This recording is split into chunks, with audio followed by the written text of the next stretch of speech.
Am I the meanest? Pawn's drunk. Am I the prettiest? Pawn's drunk. Am I the baddest mofo low down around this time? Pawn's drunk. Well, who am I?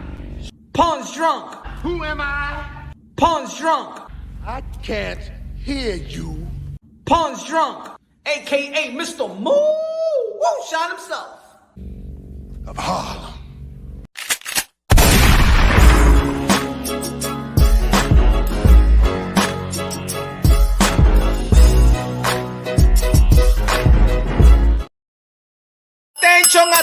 Attention!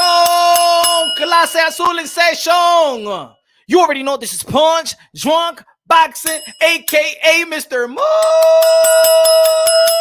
Shine himself, a.k.a. El Adobo, el Sazón, el Borracho, el Pastor de Boxeo. Mi gente. Fight week, another fight week. Boxing has been good. 2023. Boxing been good 2023. You feel me? You know what I'm saying? June's gonna be hot. July's gonna be hot. Woo-wee. Then I'm excited, man. I'm excited about this year, man. I thought 2022 was gonna be big. It's kind of a letdown. 2021 was alright. 2023 looked big, and look, we ain't even halfway yet. As a matter of fact, we going to the halfway. We still in May. Y'all. You know what I'm saying? Sheesh. Smash the like button, ladies and gentlemen. Smash the like if you smashing your shorty. Let's go, baby. The like button is wet. She needs you. She want to be hit. Smash the like button. What's good, ladies and gentlemen? What's good? Smash the like button. Let's go. Shout out to the members. Number one Packers gamer in the building. Salud, maní. Dímelo, señor. What's good? HLD in the building. HLD in the building. Boricua in the building. Yeah, we're going to be talking about privilege, huh? People want to talk about privilege, huh? Number one Packers gamer said, Devin been privileged his whole damn life. Born with a silver spoon, born with a silver fork. We're going to see. We're going to see. We're going to be talking about this. Huh? So I'm talking about this, people calling sore losers and stuff like that. People feel like, you know what I'm saying, you ain't win and that like that. All right. Man, it could be a sore loser and a sore winner. You ever heard of a sore winner? Probably a person that don't appreciate ish. Just keep their mouth shut and stuff like that. When they privileged and stuff like that, when they receive things that they never earn and stuff like that, they should be walking like this. But we're gonna unveil a lot of things, ladies and gentlemen, right here, man. We're gonna be talking about privilege. There's people out there mad at your boy Punch because I'm not all like, oh my God, July 29th, Earl Spence versus Bud Crawford. Oh my God, yes, the fight that we all wanted to see. ¿Qué me importa a mí de esa vaina, señor? November 19, December 17, July, June, May, March, everything. I don't give a fuck about that. No me diga pelea, that's it. Go over there, fight, and that's it. Shit, man. Oh, what y'all wanted to do? Break down the fight again? Huh? How many times? Hey, yo, come on, let's be real. I'm just one channel, but how many channels already broke down Earl Truths versus Bud Crawford? Well, Bud Crawford, you know what I'm saying? He could switch from orthodox to southpaw, and he, you know what I'm saying? He's in his prime, and yeah, his resume is not all right, and he's probably, you know what I'm saying, 3-division world champion. But look at his resume, and the Earl Truths Spence, you know what I'm saying? But he hasn't been active and stuff like that. He only stayed in the welterweight division for such a long time, but he's strong and he got body work, and Bud Crawford know how to switch. He got a good jab. How many times we gonna break that thing down? Yeah, you don't quiero hablar de esa vaina, yeah? What happened? I don't want to talk about that, Chi. That's it. I burned myself out. I got dry mouth. I got cotton mouth talking about Earl Truths Spence and Bud Crawford. No me importa a mí, sorry, yeah. If the fight happens, the fight happens. If I see it, I see it. If I don't, I don't. I don't give a damn. Earl Truths Spence and Bud Crawford ain't no Manny Pacquiao and Floyd Mayweather. I waited once and I will never wait again. I waited once and I'll never wait again. Dímelo, Brandon, ¿qué es lo que es con la bandera de la República Dominicana? Dímelo, mi hermano, Oh, estos tigres quieren. Excuse me. Hold on. One second, okay? 1 second. Espera, dame hablar con esta gente. Let me talk to these people right now. You know, they're crazy, Hold on. Give me 1 second. Let me put the picture up. Let's put the picture up. That's what I feel. I don't give a damn. That's how I feel. I don't get la fotita. I don't get the hookers. Las buenas rugillas. Mira tú. Mira. No. What happened? Huh? Oh, because you want to give me something? No, I don't give a damn about the fight. If it happens, it happens. If it don't, it don't. Okay? Y'all better promote the fight too. Ustedes don't. That be talking on the phone for 40 minutes and stuff like that. The fight should have happened 40 months ago. Huh? Lo mira con tu abrazado. Mira, they're friends forever. Oh, they meet again. We're talking about they talk on the phone. They're friends and stuff like that. They don't even trash talk to one another. Huh? Mira esta buena rulla que me de los hookers. I don't care about them. Okay? I don't care. Okay? Que me den la pelea o no me den la pelea. To give me the fight or don't give me the fight. I don't care. Okay? We agreed on. ¿Qué me importa they agree and agree? Huh? How many times I gotta hear listen to agreed and agree? ¿Qué me importa esa vaina? I don't care. Give me the fight.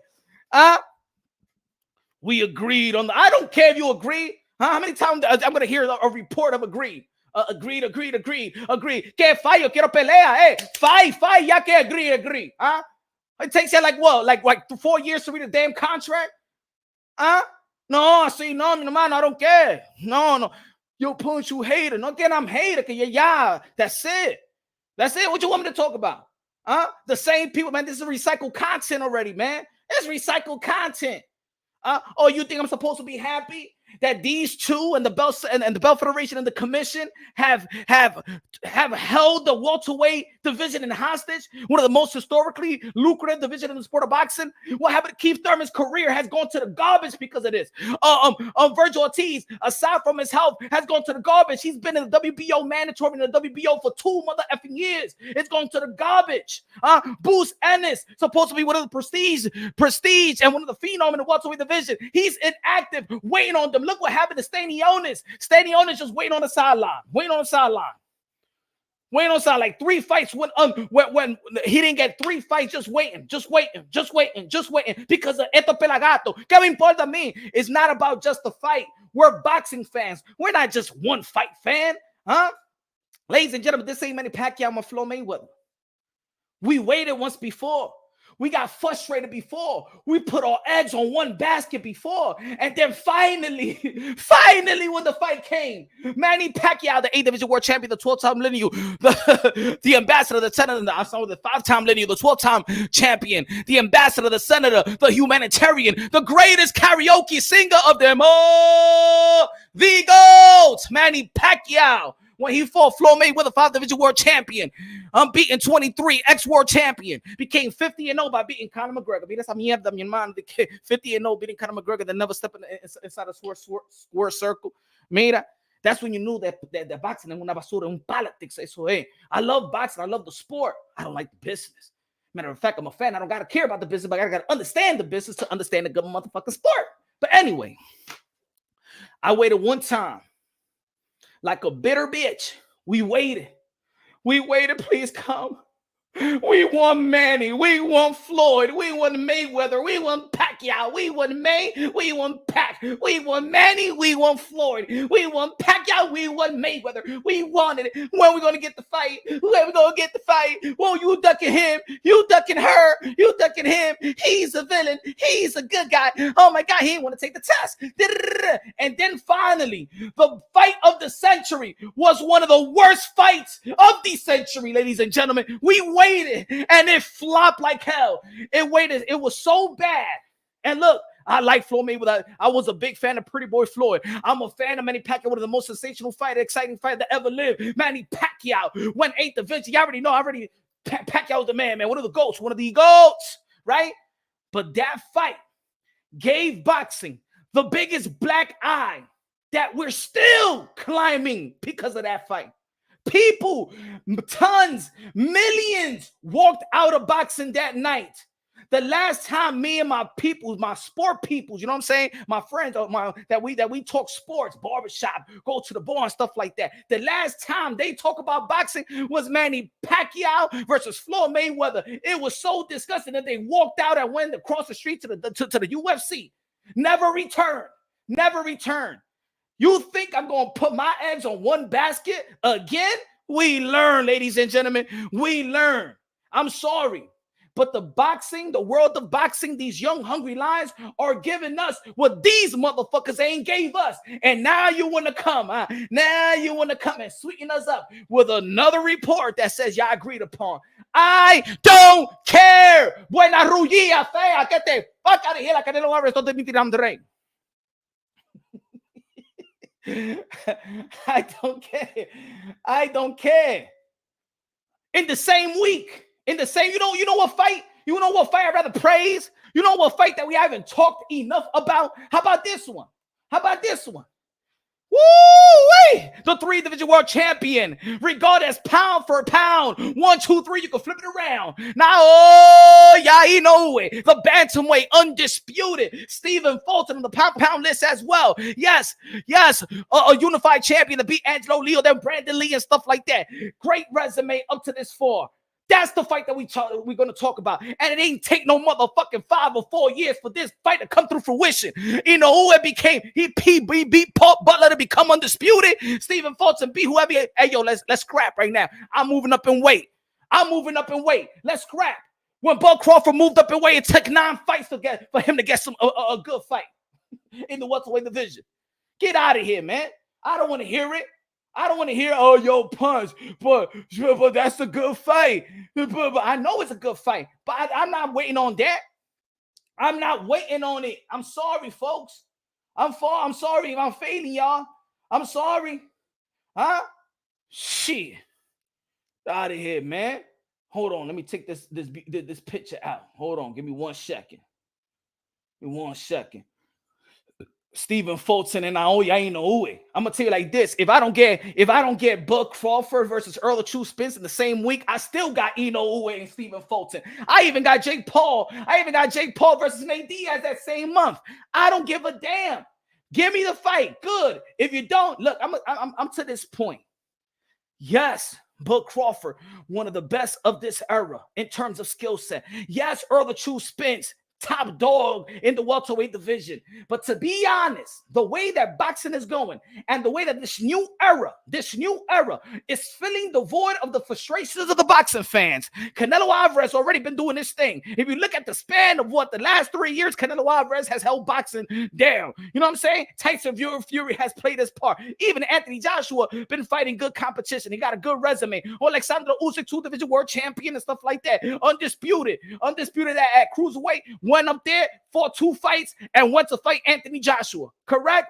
Bam Rodriguez, 22 years old, big rubber side, 2-division world champion already. Teofimo Lopez, after he beat Richard Comey, we ain't waited. Teofimo Lopez ain't say, you know what? Let's marinate the fight with Lomachenko. Let's over-marinate the fight. Let's build the fight. Teofimo Lopez at the age of 22, at 15 fights, beat Richard Comey. Let's get that Lomachenko. Huh? Shakur Stevenson, 12 fights? Let's get that shit. Let's get Joel Gonzalez. Let's move up. Let's get more titles and stuff like that. I'm already happy with this era. This era right here, we're talking about Bud, 36, 37 years old. Bud, Earl True Spence. Another car accident, the 14-year-old hit him. I don't even believe that story even myself. I didn't believe that story. Huh? And you think I'm going to be happy that these suckers, I'm not talking about the fighters, I'm talking about the commission, the Belt Federation, held the division in hostage. You telling me that Earl True Spence, IBF, supposed to be the most strictest belt federation in the sport of boxing, have not mandated Earl True Spence in 5 fights? But you know what? Y'all ain't gonna care about that. You know why? Because we got Bud and Earl Spence. You don't give a fuck about everybody else that's climbing the ladder. You don't give a fuck about everybody else that's sitting on the bench. You don't care about Stanionis. You don't care about Virgil. You don't care about Boots. You don't care about nobody. These guys gotta wait until these guys figure out what to do. And the Belt Federation is aligned with them. Huh?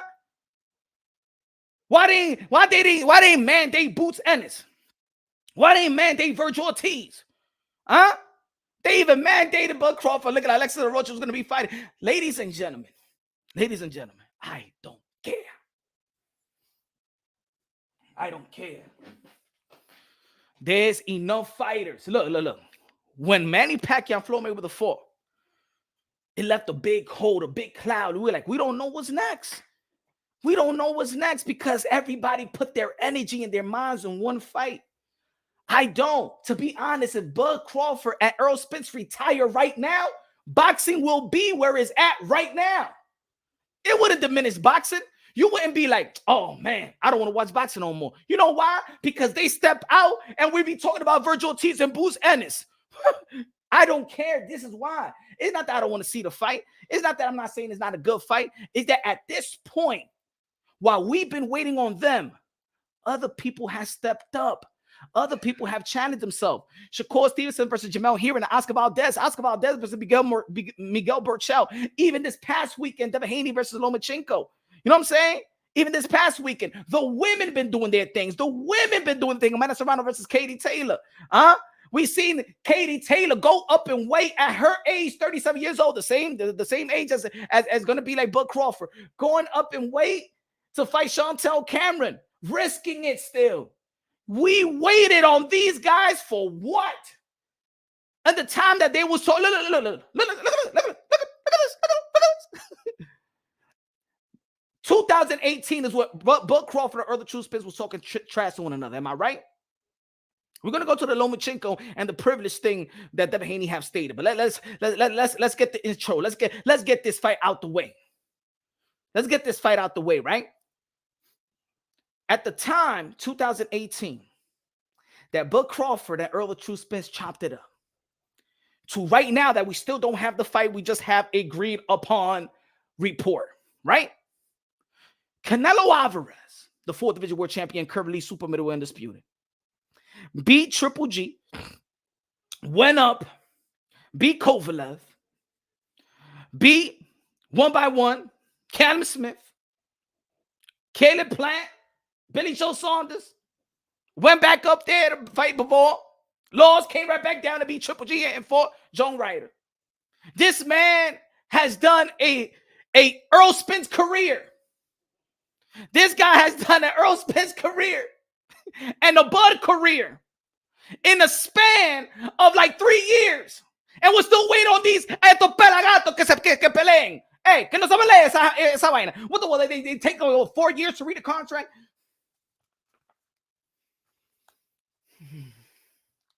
That's my name, Earl. That's his name, Bud. At least I got the name right. All right, I'm going to read the rest of the contract in a month. Here. And then the next month, we will fight.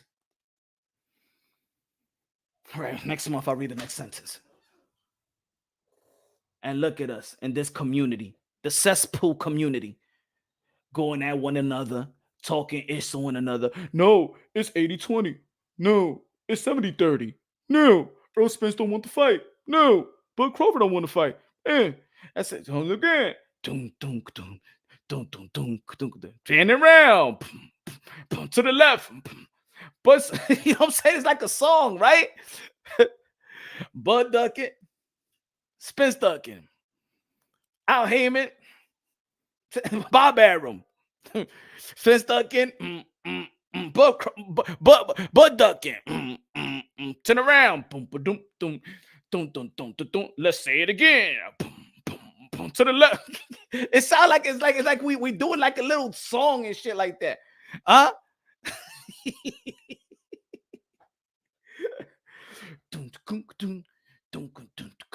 Turn around. To the left. Bud ducking. To the right. Spence dunking. Don't say it again.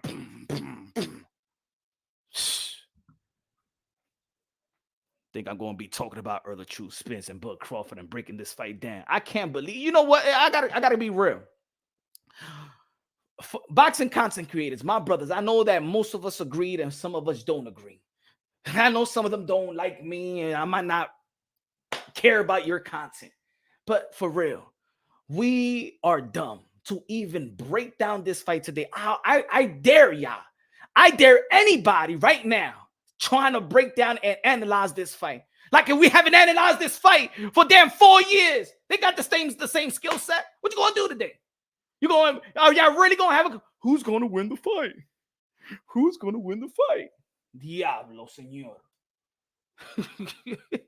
You a hater, Punch. Why aren't you getting an orgasm when you saw Crawford's IG post? It was beautiful.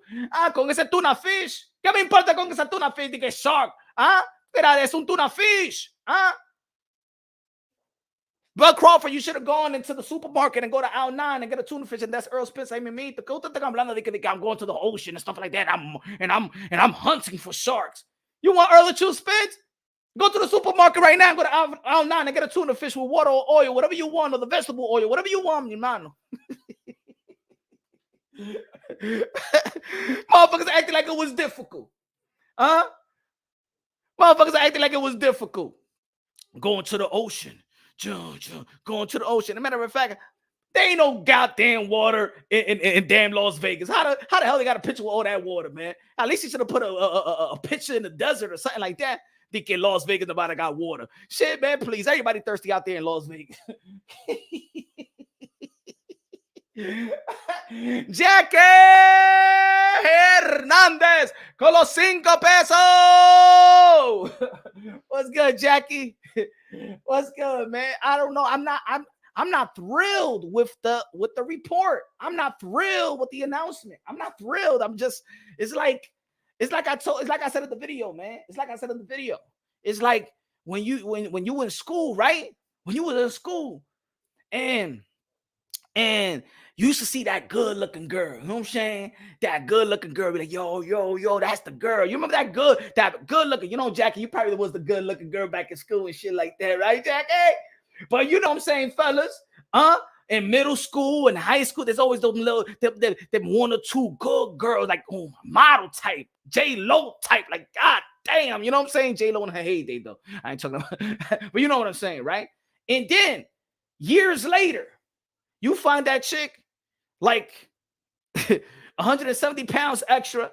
She got three kids, 4 baby daddies, and you be like, damn, yo, what happened to her? Like, damn, I thought she looked good. I thought she was a 10, bitches of 3.5. You know what I'm saying? Like, what? Right? She like 3.5. What the fuck? That's how I feel about this fight. I've been waiting on this fight. I've been talking about this fight. I've been debating about this fight. Dialogue about this fight. Loving this fight. Get hook wing about this fight. Motherfucker, the whole boxing community had blue balls and shit like that last year. We were so optimistic. It's going to happen. It's going to happen. Steven, it's going to happen. Earl Spence said it's going to happen. Bud Crawford is going to happen and stuff like that. You know what happened? I'm going to keep it real. I'm going to keep it honest because they don't want to keep it honest. This is what it is. Earl Spence and Bud Crawford are good friends. Earl Spence gave the blessing for Bud Crawford to be like, he told fucking Bud Crawford, yo, go get your money with BOK Prime, man. We don't got to rush this shit. We don't got to rush this shit, man. Go get your money out there, man. I understand you. I understand. They knew they wasn't going to give us the fight. They friends, bro. He told fucking Bud Crawford, go out there and get your money, man. Go get, man. I support you, bro. Do your thing. Get your money. Get that 10 mil, 6 mil, whatever they say they're going to give you, man. Get that money, man. Don't lose the opportunity, man. We can fight anytime. But this guy, este pelagato, this liar of Earl, I'm going to say it like this. Yeah, Earl Spence, yeah, you a fighter. You're a modern day warrior, modern day gladiator. I respect you, but you a liar. Oh, I'm not going to fight Keith Tom Thurman because he didn't want to fight me when I wanted to fight him. Bud Crawford pulled out of a negotiations of the biggest fight, quote unquote, in the sport of boxing. Why you don't have that same type of energy? Why you don't have that same type of energy? Oh, I'm not going to fight Bud Crawford because when I wanted the fight, he didn't give it to me and stuff like that. You never was in negotiations with Keith Tom Thurman to be all like, you know what I'm saying, acting like a bitter bitch. You ain't say that, huh? But with Bud Crawford, you talking on the phone for 40 minutes, huh? Talking on the phone. Yeah, I've been talking to Bud Crawford for 15, 30, 40 minutes and stuff like that. Yeah, we keep in touch and shit like that. But isn't this the guy that almost robbed you from the opportunity of having the biggest fight in the sport of boxing? But yeah, you still want it. See, that's a lie. I'm gonna tell you like this: Earl Spence never wanted to fight Keith Tom Thurman. He was lying. He was hoodwinking y'all. He knows if he put something out there, everybody gonna be like, yo, he ducking.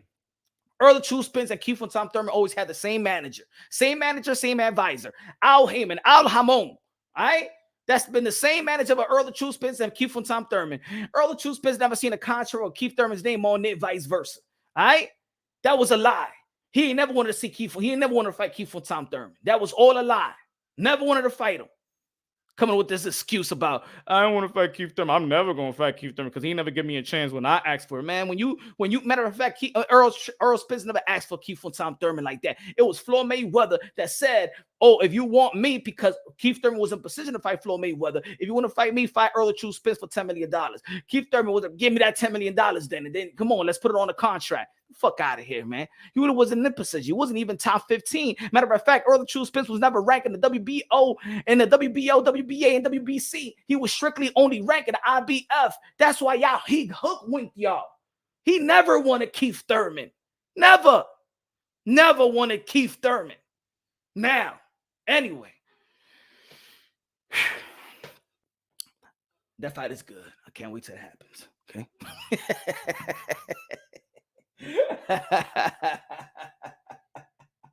Al jamón. Shout out to the people. Hold on, let me see the people. It's people. What's good? Smash the like button, ladies and gentlemen. Smash the like button. Now let's move forward. Let's read what hold on. Let's read what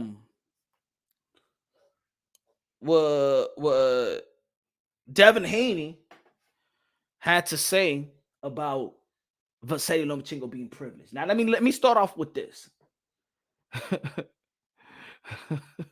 El liar, ese tipo habla mentira. He gotta wash his mouth with soap.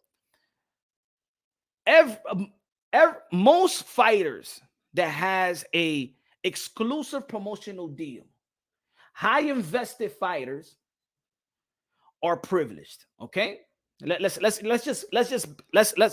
be real about it. High invested fighters with exclusive promotional deals are privileged. Okay, but those same high invested fighters, right? Those high invested fighters that has exclusive promotional deal still have to earn it. Do you understand what I'm trying to say? Now, you could be privileged with an opportunity. See, Vasiliy Lomachenko, let me see where the poll is at right now. Before we start cooking, ya tú sabes, el cocinando, el adobo, el sazón de borracho, el borracho de boxeo. Let me see what the people are saying right now. They saying Haney email Bell 65% was privileged. Loma title shot after Salido 21%. Both equally privileged 7%. 8%. None of them is privileged. I believe. Look, I'm gonna say it again. All the high invested, exclusive promotional deal fighters are privileged. Yet most of them earn their belt and they still don't have to fight for it. Yes, Vasiliy Lomachenko, matter of fact, people should be proud that Vasiliy Lomachenko came into the professional level. His amateur experience and his amateur success came into the professional field and did not fight like 15 bouts that's worth nothing. Just tailor-made fights for him to look good. See, that's why people give a lot of credit to Vasiliy Lomachenko. That's why the analysts and a lot of pugilists give respect to Vasiliy Lomachenko, because there's a lot of people that have great talent, that had a great amateur career, come into the professional level and rank up like 20 fights that is not worth nothing. Tailor-made for them to look good for the TV deals or whatever, or get an exclusive promotional deal. Vasiliy Lomachenko came right in, boom, 4 ranked fighters, boom, lost to Salido, get right back for Gary Russell Jr. And I thought that Gary Russell Jr. was going to beat Vasiliy Lomachenko. So that was a surprise for me. I gave Vasiliy Lomachenko real props. So losing to Salido, and a lot of people felt like it was a robbery. Privilege. Didn't Vasiliy Lomachenko right away get robbed? Is that privilege? Is getting robbed privilege in the sport of boxing? We already seen Vasiliy Lomachenko got robbed twice. We already seen that.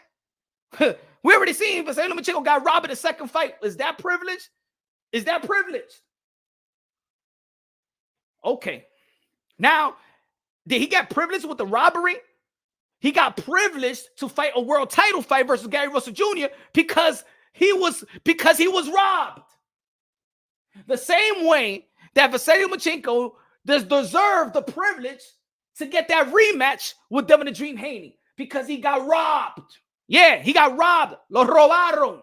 Sí, lo dije yo, mi hermano, lo dije yo. So if the WBA, the WBO, the IBF, and the WBC grants the petition of Vasiliy Lomachenko's team for him to be an immediate mandatory to Devin the Dream Haney, that's the right privilege. They rewriting the wrong, just like they did with the Salido. Now, folks, now. The WBC, Mauricio Sudamon, the president of the WBC, Mauricio Sudamon, one time had a conversation with Bill Haney in barbershop conversation. And he was letting Bill Haney know, hey, yo, we support you in every decision you made. In the same conversation, Mauricio Sudamon told Bill Haney, like, yo, when we elevated your ass, basically, when we elevated you, was Lomachenko privileged to be a franchise? Now, people gonna be like, oh, yo, he got the franchise. At the end of the day, he fought to become a champion. It doesn't matter if he got the franchise. Take away the franchise, he's still the champion. He earned the right to be called the champion because he fought for it. Blood, sweat, and tears. Fought for it. Beat Luke Campbell. So he earned the right to be called the champion, whether it was a franchise or not, whether he elevated to a title that we didn't like, destination, whatever you want to call it. Vasiliy Lomachenko earned the right as a WBC champion, right? At the same day, Devin Haney got elevated as a champion. Now, if you look at the history books and the history books, right? And I'm not talking about what he accomplished, because yes, he accomplished shit with Kambosa. Congratulated to Devin Haney. I'm not taking away his undisputed. I'm not taking away from that. We're talking about just privilege. We're going to be talking about what led to the privilege. As a matter of fact, we're gonna understand why did Devin Haney actually get the opportunity to fight for the undisputed versus George Kambosa. If you was never given the privilege to be given a title, George Kambosa would have never looked your way. George Kambosa would have never gave you a shot. See, you was in privileged position because you was privileged to be handed a belt. You got privileged for an opportunity, and you actually took advantage of that opportunity, in which everybody in the world should do. If you're given that opportunity, no matter how, if you earn the right or you don't, seize that moment. What Devin Haney has done is been in the right place at the right time, not taking nothing away from that, because Bill Haney, his father, did a great job in putting his son in a position, right? Put his son in a position. That's what you needed. That's the business of boxing. Yes, there's fighters that's privileged. There's fighters that take advantage of their privilege. There's fighters that take advantage of their opportunity. Devin Haney has taken advantage of his privilege and opportunity. But for him to say that this guy's a privileged sore loser, like if you're not a privileged winner, let's not also forget the shit that comes out of Devin Haney's mouth is privileged as well. You know why? Because if Lomachenko says the same thing that Devin Haney said, does the endorsements that Lomachenko got, he wouldn't be having it. Because if Lomachenko would have said, I would never lose to a black boy, they'll be calling Al Sharpton, Jesse Jackson. They'll be having BLK Prime and shit like that, burning Target, burning Marshalls, burning buildings, and burning everything. That's what it would have been. That they would have been doing. If Vasiliy Lomachenko, El Gringo de Ukraine, would have said, I would never lose.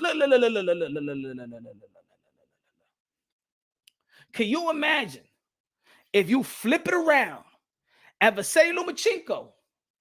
Just imagine this. If you would have flipped it around at Vasiliy Lomachenko and Papachenko, let's say we was getting invaded out here in America, and Bill Haney was fighting and defending his family the way that he could defend his family, whether with a rifle, whether he's covering them up, whether just being there to just be a safety for his people, for his community, whatever, right?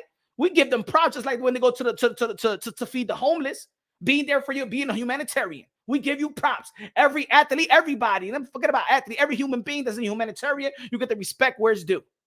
If Vasiliy Lomachenko would have sit together, Vasiliy Lomachenko and his dad, and he said that Bill Haney never went to a war, he ain't never go nowhere.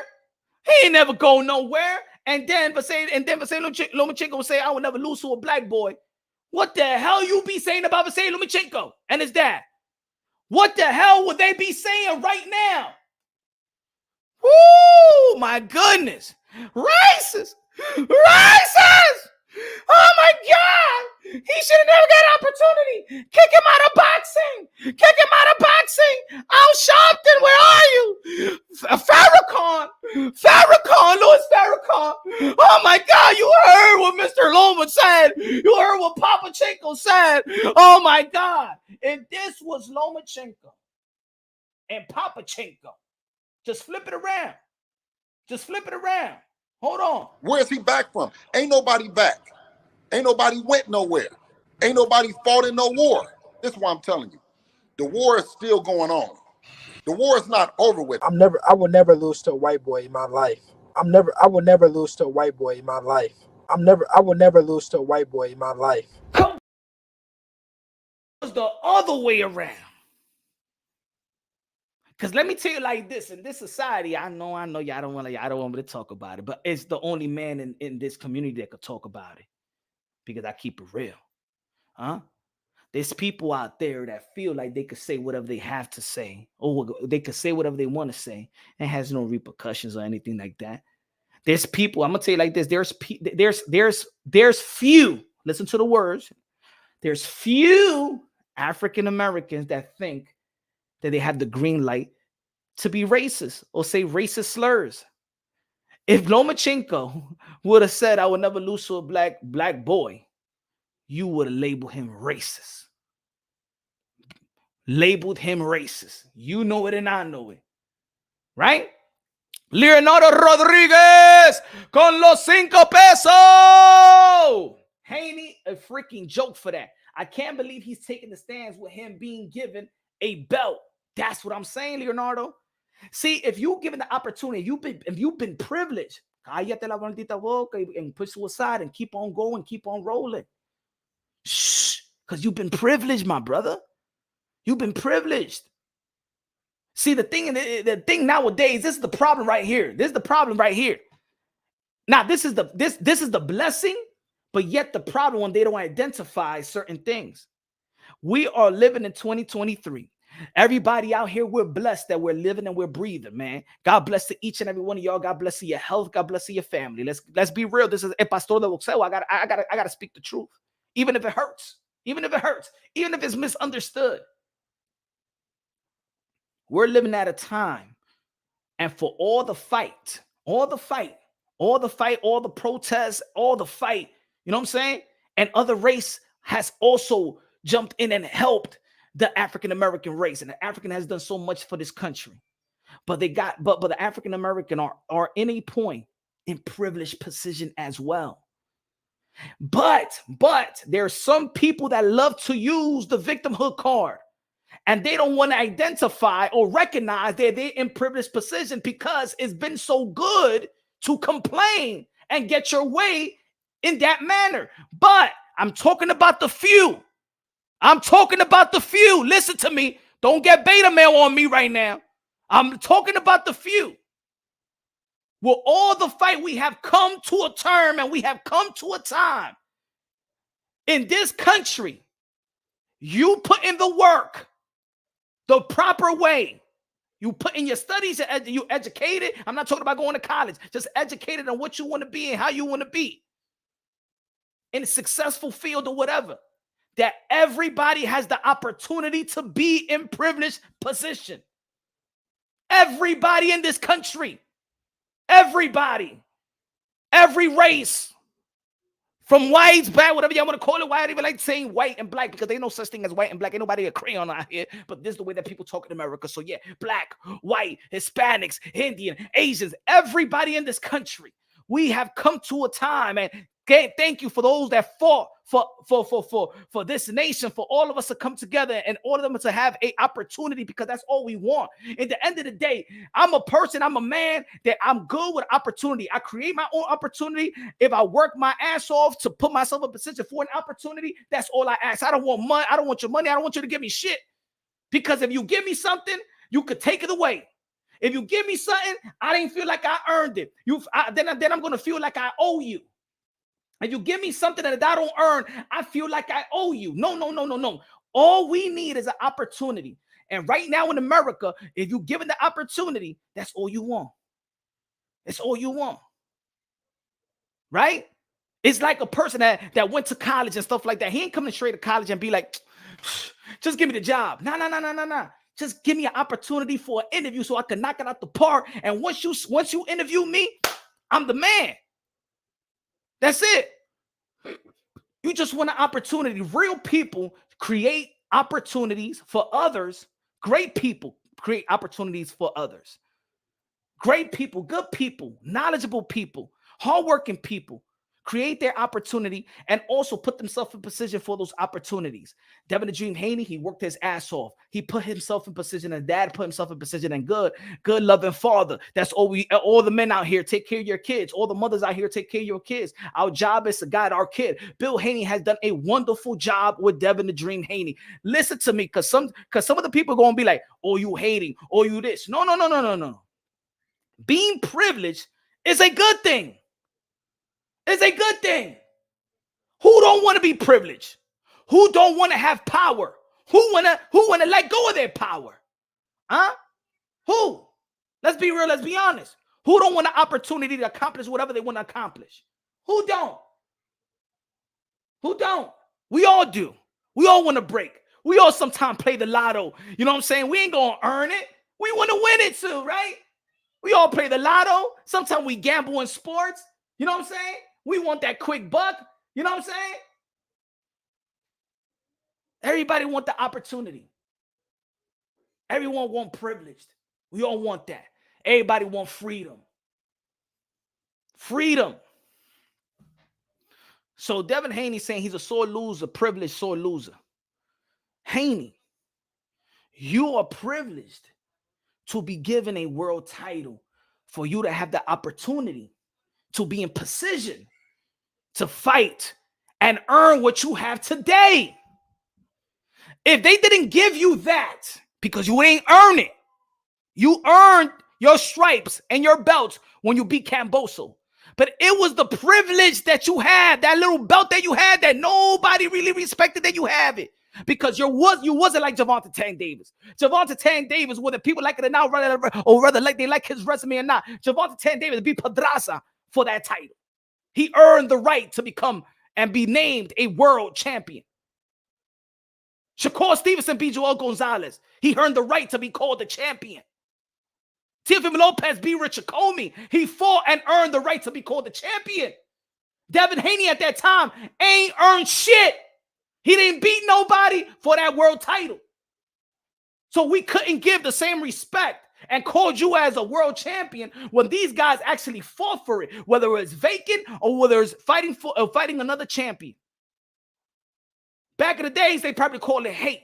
It wasn't hate. You just couldn't compare a T.O. that fought Richard Comey and became a champion, and Devin Haney, who never, you couldn't call him a champion. That's a disservice for the guy that actually went out there and fought for it, that earned it, blood, sweat, and tears, that trained for it, that went outside of it, that sacrificed his family, not seen 10 to 8 weeks, trained, fought, took blows, gave blows to earn that. Pause. So my brother, you in privileged position. Let's also not forget that if it wasn't for that war that you say that Vasiliy Lomachenko did not attend to at least be there for his family, that even if something happens to his family, he's going to be there and go out with his family. That's honorable. Honorable. That's honorable, bro. If that didn't occur, Lomachenko was going to fight George Camboso. And then if Lomachenko would have beat George Camboso, he probably would have retired. And probably was never going to get an opportunity. The reason why you had to face Vasiliy Lomachenko is to put weight on that belt. Those belts. That's the reason. The fight versus Vasiliy Lomachenko, because it is what it is. A lot of people saw George Camboso as Buster Douglas. He had a lucky day. Had a lucky day on the job. Let's be real. Ain't nobody talking about George Camboso right now like, hey, yo, I want to see George Camboso versus Pitbull Crew. I want to see George Camboso versus Tank. I want to see George Camboso versus Ryan Garcia. I want to see George Camboso. No, ain't nobody talking about George Camboso. Let's be real. He had a Buster Douglas moment. But you're privileged. In 2018, Devin the Dream Haney was ranked number 33 in the WBC. A year later, 2-3 fights, he's ranked number 2. That's privileged. Let me say it again. 2018, Devin Haney was ranked 33 in the WBC. 2 to 3 fights later, you rank number 2. That's privileged. That's a privileged position. Don't act like you wasn't privileged, bro. Don't act like it. You've been in privileged position also. And look, I'm going to say it again. Privileged position don't mean that it's bad. Privileged position don't mean that it's bad. You can't get mad at Bronny James because of the hard work at the position that his father's in, so his son is in position to get looked at. That's LeBron James. He put in the work. It is what it is. Privileged position don't mean bad. But don't say it to another person like it's bad when you're in privileged position. As a matter of fact, at least Lomachenko, when he got in privileged position, he earned it and fought for it and won it. That's the difference between that time, one privileged position over another. You got in privileged position to fight George Kambosos because you had the privilege to be given the belt. And you see that the expectation, not the expectation, but you see the moment. Smash the like button, ladies and gentlemen. Smash the like button. What's good? What's good? What's good? My people, what's good? Let me see him and say what's up to the people. KS in the building. Brian Guzman in the building. Dímelo, Brian Guzman. Said Haney defense got broken by an older Loma. Something to work on. Some of those shots had him some trouble. Hey, yo, Devin the Dream Haney was saying that he got me figured out. And Bill Haney said, drop your knees, and hit him with a brick. Your brick is faster than his. Did you forget that Devin Haney got no brick? He said, drop your knees, and your brick is bigger. It's quicker than his. He's figuring me out. He's doing that twice. He's hitting me with the left hand. He already neutralized my jab, Dad. You know that's my offense. That's my offensive weapon. He neutralizing me. Come on, give me something. Drop your knees and hit him with a quicker brick. You got a quicker brick than him. He don't got no bricks in them hands. Now, ladies and gentlemen, I don't like. Look. I'm not here to say that Devin Haney should fire his father. No. I want Bill Haney to stay on his corner. As a matter of fact, this is what I would suggest, right? Just like how people suggest, like, yo, this father trainer needs help or whatever. I would suggest that Bill Haney actually be more of a hands-on trainer during training camp. You know what I'm saying? Maybe he was a hands-on training throughout the amateurs and stuff like that. And yes, he always has somebody to help him out.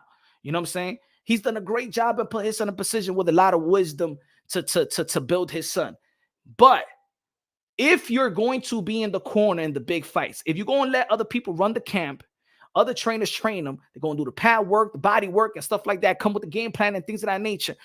Once you in that corner, you gotta give him. Look. We all know that he don't got no bricks in his hand.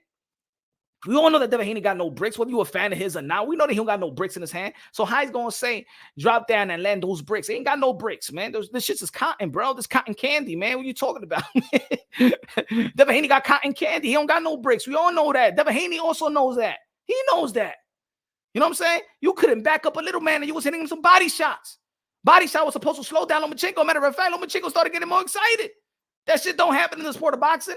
And that's what I was talking about yesterday about effective punches. Yeah, you landed some clean shots to the body, but how effective was those clean shots if this little man that come from 3 divisions down, this little man is actually putting more pressure, using more movement. You feel me? And that's what I talk about, people with the clean, effective punches. Yes, it was landing the body, but how effective was it? If you ain't pushing that man, if you ain't slowing Lomachenko down, and Devin the Dream Haney, he was actually telling his dad, in other words, I'm paraphrasing, yo, basically, Devin Haney, you could see the frustration in Devin Haney. Devin Haney said, okay, this guy took away my jab. This is my bread and butter.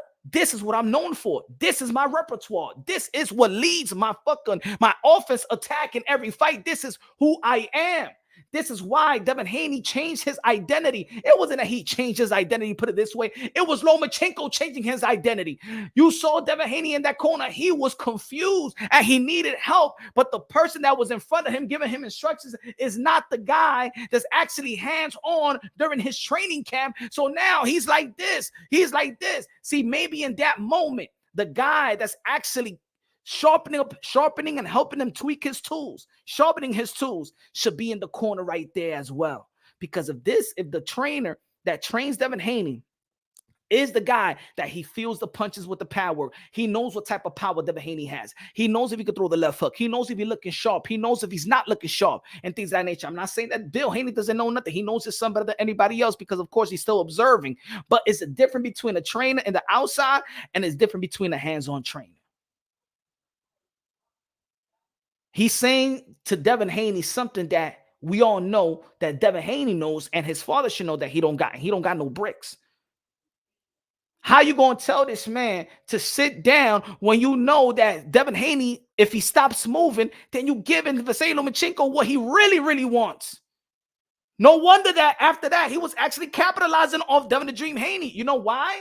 Because now Devin Haney has been told to stay and plant your feet, drop your knees, and land some bricks that he don't have, and Lomachenko ain't feeling that shit. But anyway, I think that Bill Haney should be hands-on. I still want him in that corner. I'm not in the business of firing the father. He helped him. He built him. I want him in his corner and things of that nature. But just like fighters, trainers have to up their game as well, right? Teofimo Lopez Sr. has to up his game. Papachenko has to up his game also. I don't think that Papachenko gets the same criticism that Bill Haney, Teofimo Lopez, Angel Garcia, Kenny Porter get.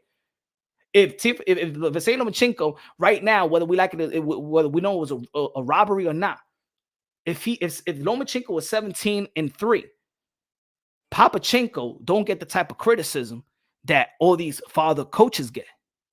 That's not fair in this community. Let's be real about that. Papachenko gets no criticism. And these young fighters and these young father trainers get all the criticism in the world. But yet they winning and they win big fights. Let's be real. Let's be honest, y'all.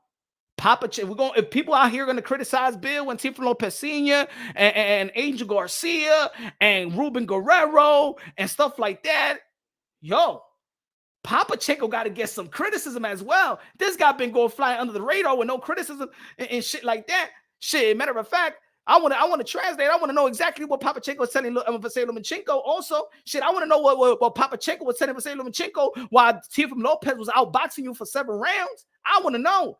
Ain't nobody blaming on Papachenko. Your son looked the suspect in that fight too, and you ain't getting no criticism. HLD in the building say, why you not on Cold Punch? You telling them too much of the truth. You're a racist hater. Bunch of beta males can't handle the motherfucking truth. HLD trae un loco, mi hermano. Gracias por los 5 pesos. A comprar french fry con chicken wing. Let's keep it real. I break it down unbiasedly, logically, and objectively, baby. I break it unbiasedly, logically, and objectively, man. We got to keep it real. We got to keep it real on all fronts. I'm going to say it again. If you're just walking in, smash the like button. I'm going to say it again. All fighters that's high invested and got exclusive promotional deals are privileged. They're going to pay off for you to be ranked higher. They're going to pay for you to be ranked higher. You're going to move up the ranks more than the other fighter that's actually probably got the same skill set, but don't have that type of muscle. You know what I'm saying? Not everybody going to get the opportunity like a Vasiliy Lomachenko. Not everybody's going to be given a belt like Devin the Dream Haney. Not everybody going to be given a belt like Devin Haney. People going to be like, but Punch. I remember that time, Punch. But Jamal Charlo became a world champion at 154 by earning it. At least he became a world champion. If you didn't respect him as a champion at 160, but you got to respect him at 154, he still earned to be the right to be a champion. If they fought for a vacant title, they still fought for it. He still had to earn it. They still had to earn it. Another thing, let's not forget, and I said this yesterday, and I said it throughout my channel anytime we were talking about this situation. Devin Haney got stripped. Devin Haney was put on champion and recess. And it was supposed to be Luke Campbell versus Javier Fortuna. Devin Haney kept on petitioning to get his belt back. His belt back that they gave him. Think about this. He was fighting and signing petitions to get a belt that he never earned. And they already announced a Luke Campbell, Javier Fortuna fight for that belt because he has shoulder surgery. You remember? Then he made those statements about Vasiliy Lomachenko, I'll never lose to a white boy, right? Then he apologized to Mauricio Suleiman. They took like 3 weeks for him to get the belt back, begging, sending emails. That's when the email came along. Let's not forget that the email champion wasn't like created. It was created because you were sending email during the pandemic to get your belt back. A belt, matter of fact, to get a belt back, because that's a belt that you never earned. So why you petitioning and why you dying for a belt? You know why? Because you want to be in privileged position without you earning it. You petition, and when you petition, sometimes you got to pay. You petition to put yourself in privileged position, and you never earned to be in that position. But guess what the WBC did? It gave you that belt back. You apologize for the comments, and then they gave you the belt back. So you've been in privileged position. It was because of that belt that you was privileged to get George Kambosos fight. Because if you didn't have that belt that was given to you, no, y'all mad, but the truth, shorty, baby. At least come in here and say, hey, yo, punch your lion. You ain't gonna say that. You just don't like us speaking the truth. You only want there's people out there that just wanted to speak the truth when it fits them. When it's time for them to listen to the truth. Y'all don't want to listen to the truth all the time. I've been saying it ever since I created my channel. I said, people are comfortable with the lies. That's what it is. A lot of people out here in this community is not here to preserve the sport of boxing. It's preserve a narrative. Not to preserve the facts. Not to preserve the modern day warriors, modern day gladiators. It's to preserve the narrative, preserve the bragging rights. As a fan, that's all you got. And at the end of the day, it's some bragging rights, right? So now it's so what, right? I mean, look what Devin Haney has. So what? It don't matter if it's a robbery. It don't matter if he get the if he's been given a title. Hey. But the same people was crying and bitching about Deontay Wilder in this community. The same people been bitching corruption. No. Same people bitching and moaning.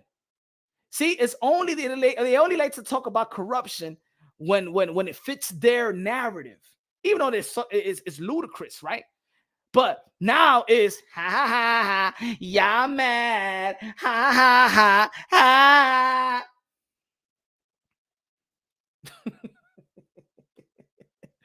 And Perez in the building with a super chatty party K. Said, yo, Haney feels privileged because he was able to train with Mayweather at a young age. Haney lost more fans after the robbery.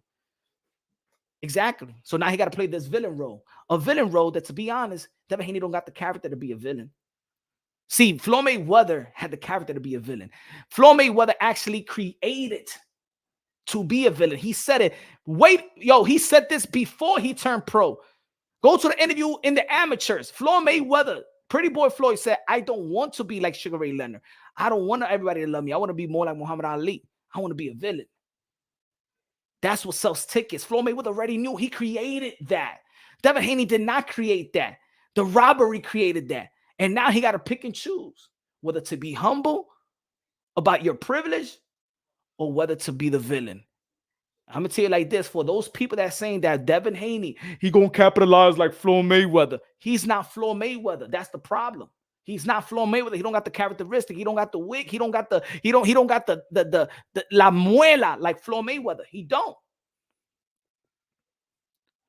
And I was going to say that Ed Perez, good looking out. I was going to say that he'd been in privileged position. He was in privileged position because his father did a great job in putting him in privileged position to meet Floyd Mayweather Sr., all those trainers and stuff like that. That's great. Privileged position. But don't act like that's what I'm saying. Don't act like he on privileged position. Don't act like it. Let's not forget. Look, it's Mauricio Sudamon. Hold on. Well, yes, and it could we be a have reason. given And it could be a reason. every moment. We have And it given could be a reason every that chance. We have been everything right there, supporting I yourself. think you. Let me play it again. Let me play it again. Well, yes, and it could we be a have reason. given And it could be a every reason. moment. We have And it given could be a reason every that chance. We have been everything right there, supporting I yourself. think you. We have given every moment. We have given every chance, every petition that Bill Haney, Eddie Hearns at the time, ever petitioned for the WBC. Let me tell you something. When you win a vacant title, you're supposed to fight your mandatory. Devin Haney right away petitioned for Santiago. Right? That was not a mandatory. That was a voluntary in which the WBC said here. Then he fought Gamboa, another petition for a voluntary here. Who else he fought after that? Javier Fortuna. I'm Jorge Linares here. When you win a vacant or given a title, whatever title, like that, the way that Devin Haney, he was supposed to fight a mandatory right away. He was supposed to fight 2 mandatories in a row. Not a voluntary, but this is business. The more that you put money in the pockets of the belt federations, the more that they're going to do for you. You buy your privilege in boxing. Bill has bought his privilege to put his son in position in boxing. Promotion buy their privilege as well. Well, this is not just Haney. This is everybody. Again, the privileged fighter in boxing or the high invested fighters, also those that got exclusive promotional deals. Those are privileged fighters. George Kambosos wasn't backed up by a big company. So if you ever look at the ranking from 2018 to up till he got the chance to fight, let's say, Teofimo Lopez, George Kambosos was 22, 19, 17, 16, 15. He did it, to be honest, George Kambosos did it really the hard way. You know what I'm saying? Because he don't got that backup like that. He didn't have the backup like a Loma, like a Haney, even like a Tio with top rank. All those top rank high invested fighters don't got it like that. Nico Ali is in privileged position. He's getting televised fights since his first fight. He's in privileged position because of Muhammad Ali, right? Campbell is in privileged position as well. Ricky Hatton's son, right? Right-handed downtown Brooklyn said, good looking out with a super chat. Said, so is Haney, so Devin going to fight Shakur? I don't know. You know what I'm saying? I think Devin Haney he's undisputed. He's probably going to call his shots. I don't know what's going to happen in the sport of boxing. If you throw your money around, that's the only way you're going to get it. The question is he's in mandatory position in terms of months? Could he petition to order the mandatory in the WBC? Is Top Rank going to order the mandatory? Is his manager going to tell the promotional company that they could petition? Can you petition for you to get an immediate mandatory order on Devin the Dream Haney so you could fight? It's all about business. All this shit is smoke and mirrors, the rules, the rankings, and stuff like that. That's why I tell the people, recognize whatever you want to recognize in boxing. The WBC don't follow the rules of the WBO. The WBO don't follow the rules of the IBF and the WBA. Everybody is all scattered around. So that's why I always say recognize who you want to recognize. If you think this guy is good, go by the skill set. Go by the amateur. I be going on debates and having dialogues with people. Yo, Punch, you always over me talking about these guys are amateurs. This ain't the amateur. These are the amateurs. They build, they get signed because of the amateur skill set. All what you're looking right now is amateur skill set. That's what you're looking for. You think that Lomachenko got better and beating these guys on a professional level because of his professional skill set? No, it's because of his amateur skill set. Shakur Stevenson, look at the fight. How many fights he got on a professional level? You think this? You think these fighters from the bars is gonna that's out that they fight them because they put them in front of them so they can look good and shit like that? These guys that got record like 10 wins and 10 losses. You think that's what makes them better? Nah. Shakur Stevenson is an Olympian. Teofimo Lopez is an Olympian. Lomachenko is an Olympian. This guy, Devin the Dream Haney, got schooled by the best. That's why they good. You know what I'm saying? They're going with the amateur skill set. Some fighters get built on the professional level, like Canelo Alvarez, like Deontay Wilder. You know? La revancha, Devin Haney and Vasiliy Lomachenko. Yeah, that should be la revancha. It should be la revancha. Good looking out with a super chat, yo. Appreciate you. Appreciate you. Appreciate you. Let me make it. You know where? Leonardo and Perez. Good looking out. Appreciate y'all, man. But yeah, mi hermano, la gente son locos también. Que con el boy de Crawford y Errol Spence. I don't even got the mind to talk about that issue. I don't get the mind to talk about that issue. And like I said yesterday, you rewatch Warriors. You can rewatch the fight all you want. 8-4 Lomachenko. 8-4 Lomachenko. 8-4 Lomachenko. I'm going to keep on saying it. 8-4 Lomachenko. Robbery. Lomachenko really won. But it's the sport of boxing. Just like, look, we're talking about Earl the True Spence versus Bud Crawford. Everybody forgot about Rolly.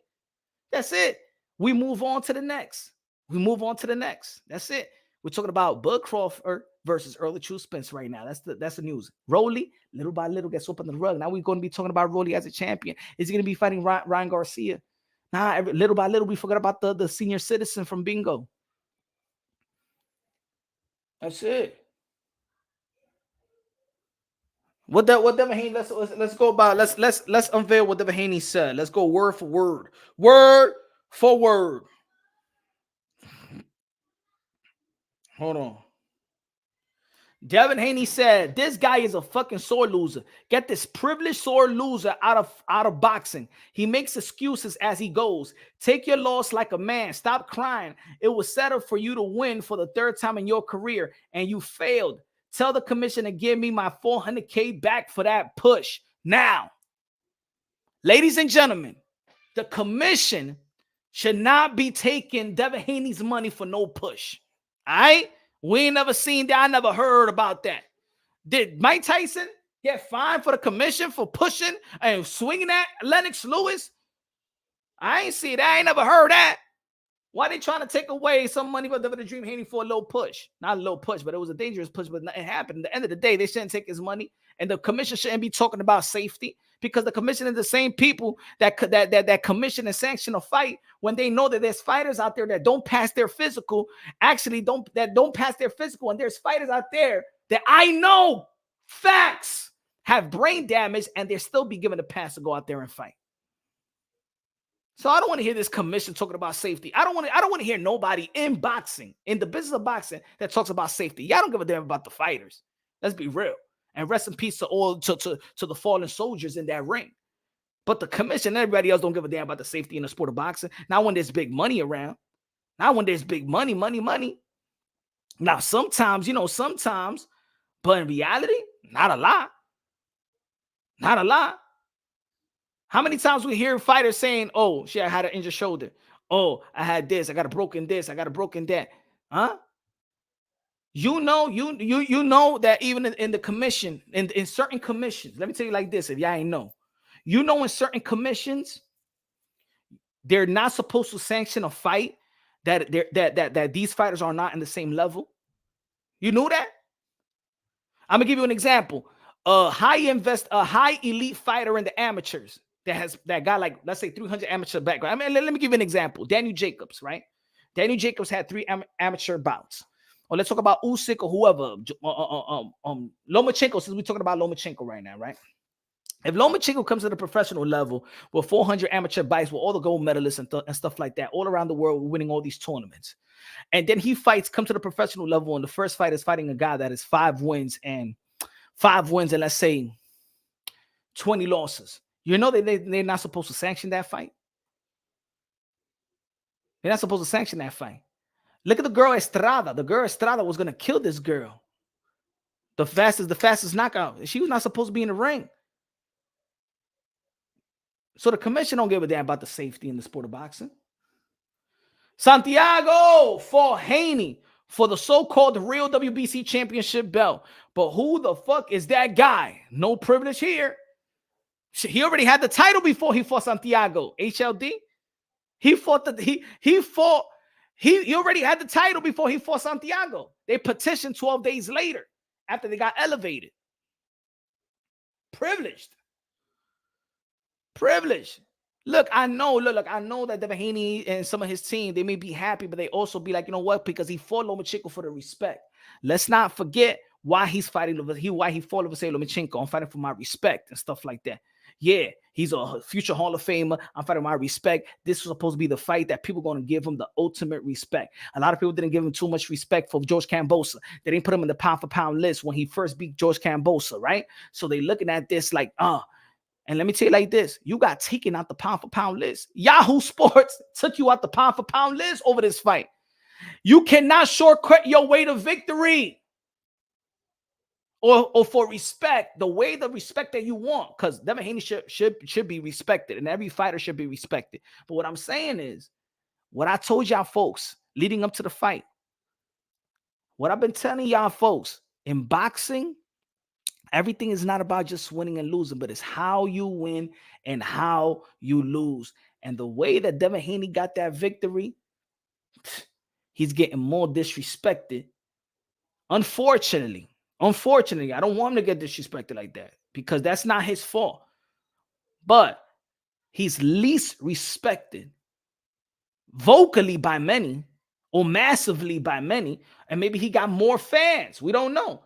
But now I hear more criticism of Devin Haney because of the corruption, more criticism by Devin Haney than when he had the email title.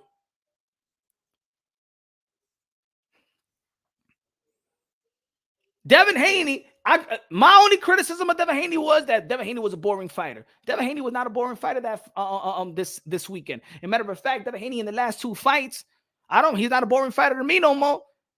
Y'all haven't heard me talk about that he's a boring fighter since the fight with Vasiliy Lomachenko. No, he's not a boring fighter. I seen some new wrinkles. He was forced to show some new wrinkles, but even the new wrinkles that you showed and going to the body, you did what you needed to do. In the breakdown, you needed to go out there to the body. Now, the only thing is with Devin Haney, that as good that he at least went to the body, he just don't got pop. But he got the skills and he knows how to win. He knows the criteria to win bouts. And that's something you cannot take away Devin Haney. But those bricks that his father said to lay down, you don't got no bricks. You got candy canes in them hands.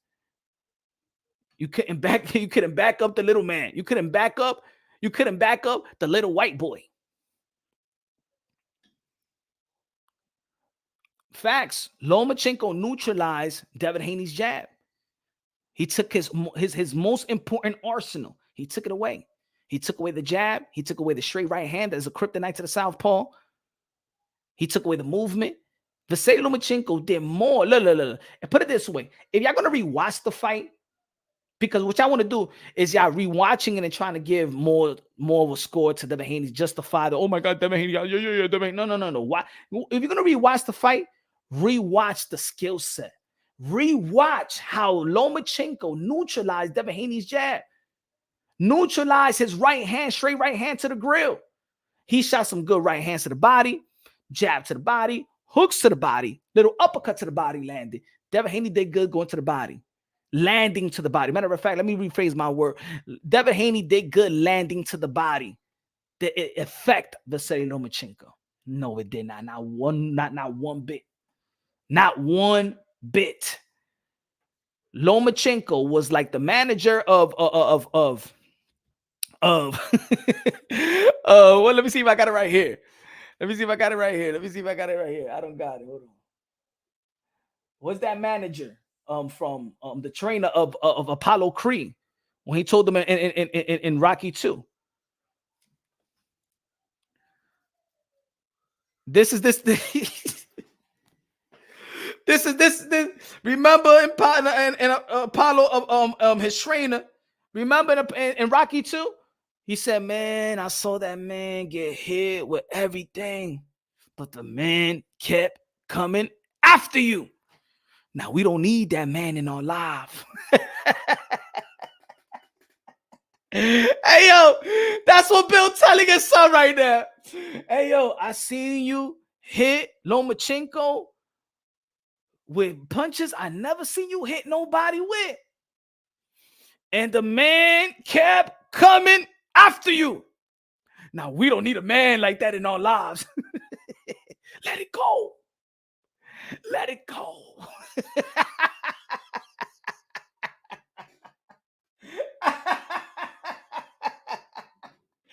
Oh, dude, telling Haney, man.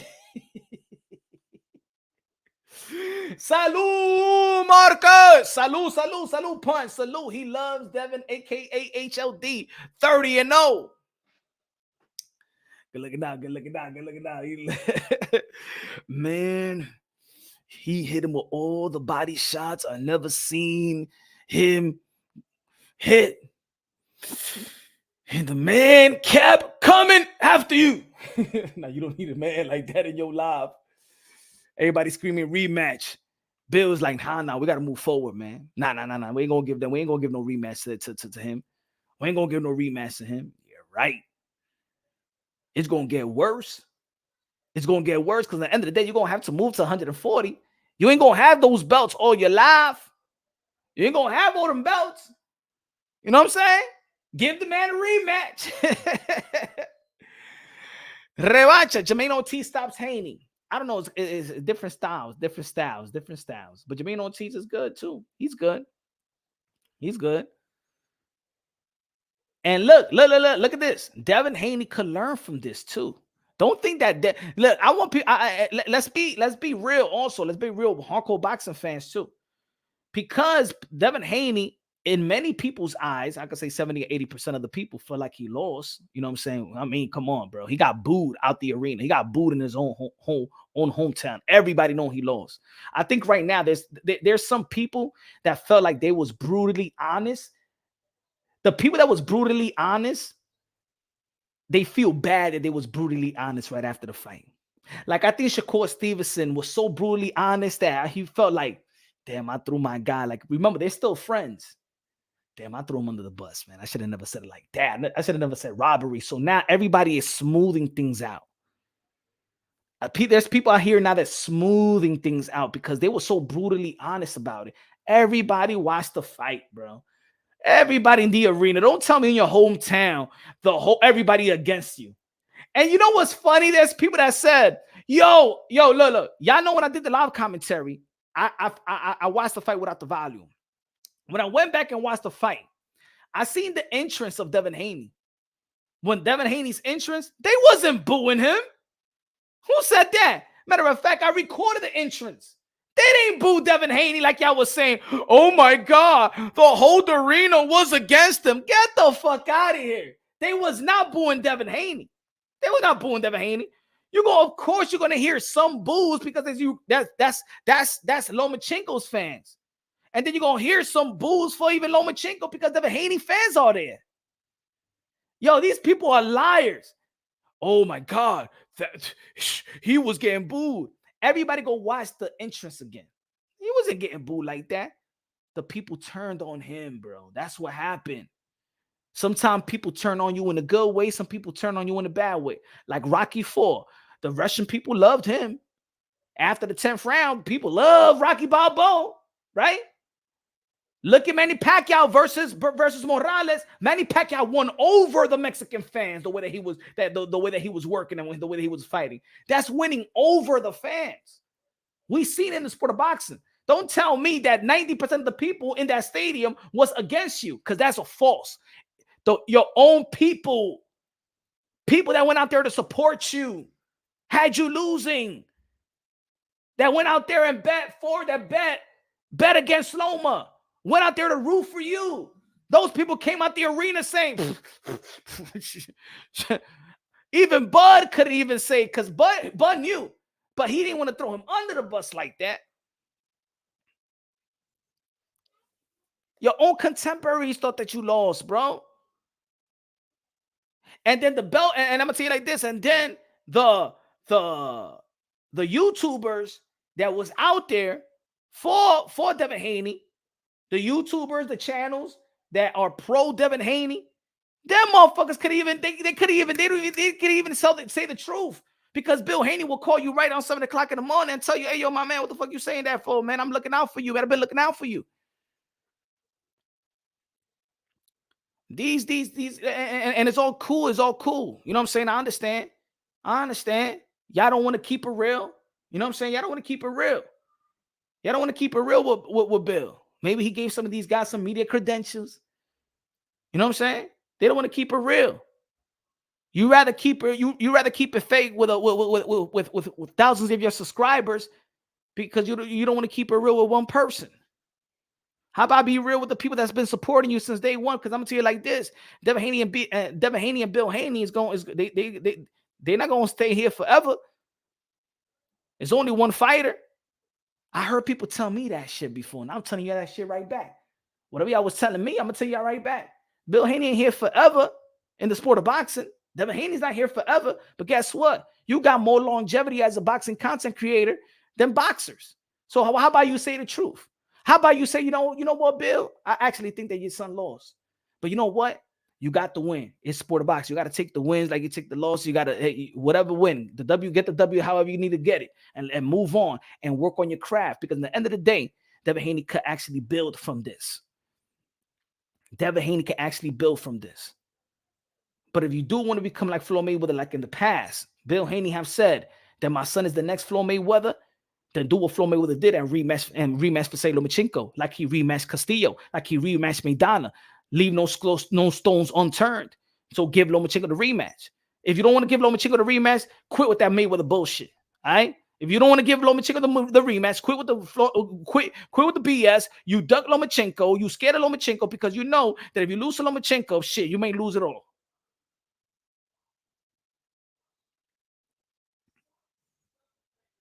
He said, Punch, we don't think Devin lost though on God. Look, it was a close fight. You know what I'm saying? It was a close fight. I think this. Look, I'm not gonna say it could have gone either way. I saw enough. I saw enough. I don't need to like rewatch because the only way that I'm gonna like rewatch is to give Devin Haney like, but man, nah. All right, I gotta see what people are talking about with Devin Haney. I gotta see what people. No, I know. I seen what I see. I had no horse in the race. I didn't have Lomachenko. Y'all never see me in my channel praise Lomachenko and vouch for Lomachenko like he's the second coming of Jesus Christ. No. I'm a fan of his skills and talent, but I'm not like he's. I never say he's one of my favorite fighters. Like Lomachenko is not even one of my favorite fighters. Devin Haney's not one of my favorite fighters. So I never had no horse in the race. I didn't care. All I know that was a good fight. I didn't care who wins. And at the end of the day, I still want to see Devin Haney versus Teofimo Lopez, Devin Haney versus Tank, Devin Haney versus Shakur, win or lose. So I didn't care. Lomachenko is probably on his way out. Maybe this is why the business of boxing felt like, you know what? You said Haney won 113-115, Loma 8-4. You know what I'm saying? Them fake body snatcher. Yeah. I mean, it was going to the body exactly. I mean, I ain't gonna say he ain't no body snatcher. Motherfucker talking about it like he was like Earl the True Spence and shit, like he was snatching bodies. Hey, yo, Earl the True Spence, he'll knock you down with a body shot. Hey, yo, Keith von Tom Thurman, that's a body snatcher. He knocked you down with a body shot like he did Diego Chavez and shit like that. Broke the ribs of Julio Diaz, broke the ribs of Carlos Quintana. That's body shots. Manny Pacquiao landed a body shot on Keith von Tom Thurman in the 10th round. That's body work. That's body shot. Don't tell me this guy's landing some body shots and this little man is keep on coming forward. They ain't effective body work. That's just effective land shots. It wasn't effective. I mean, it's just common sense. Anybody that been in boxing, look. Who got knocked down with a body shot? Gervonta Tandy versus Ryan Garcia. That's body shot. That's a body shot. That's a body shot. You feel me? And what did people? You know what's funny? I'm telling you that all these narratives come right back around. What everybody was saying, oh, yo, because you don't understand. When people was trying to question Ryan Garcia, and why he quit, right?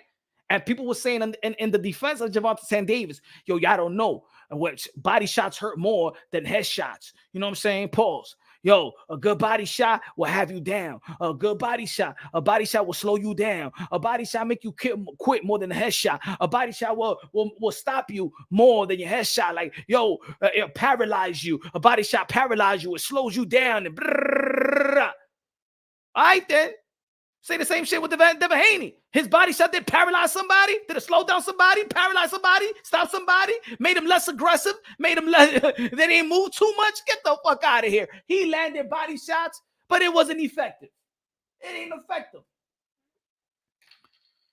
He said, boxing hacker, con los 5 pesos. Good looking out with a $5 super chat. Say, yo, Devin, Def won. People need to stop crying. Devin got that so-called email belt because Lomo forfeited his belt to Devin to duck him.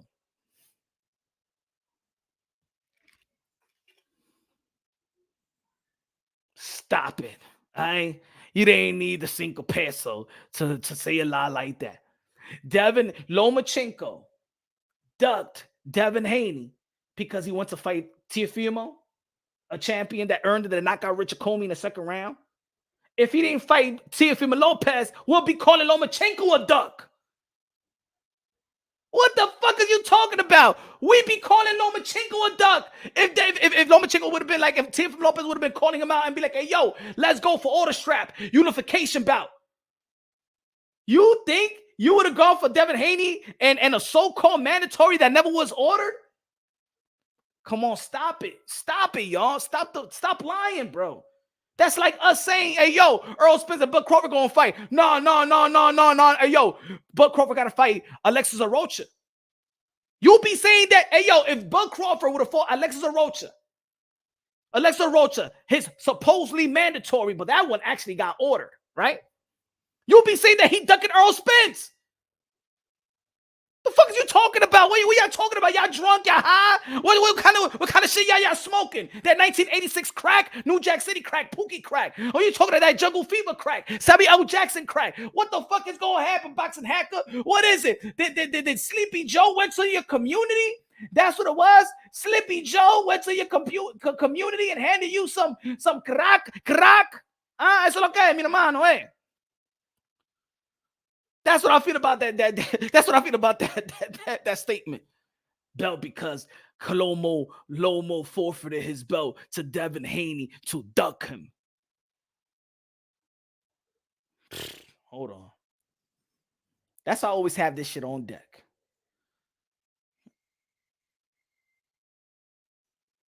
Why ain't petition for the fight anyway?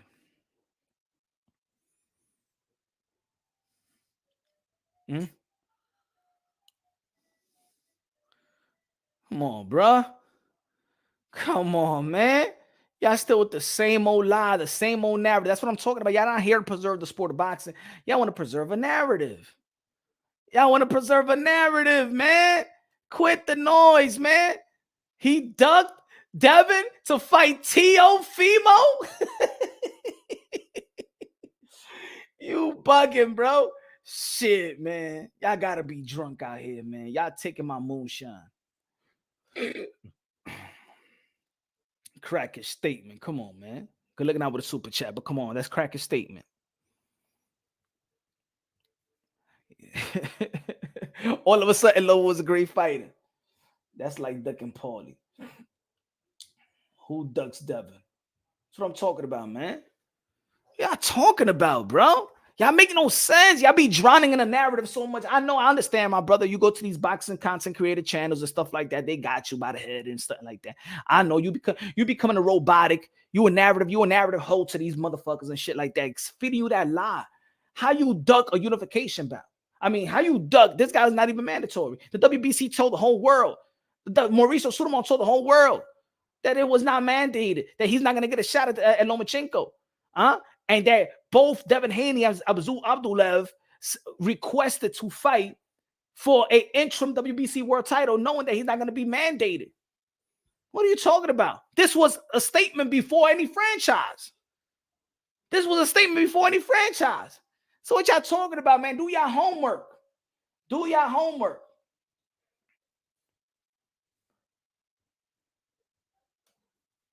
Yeah.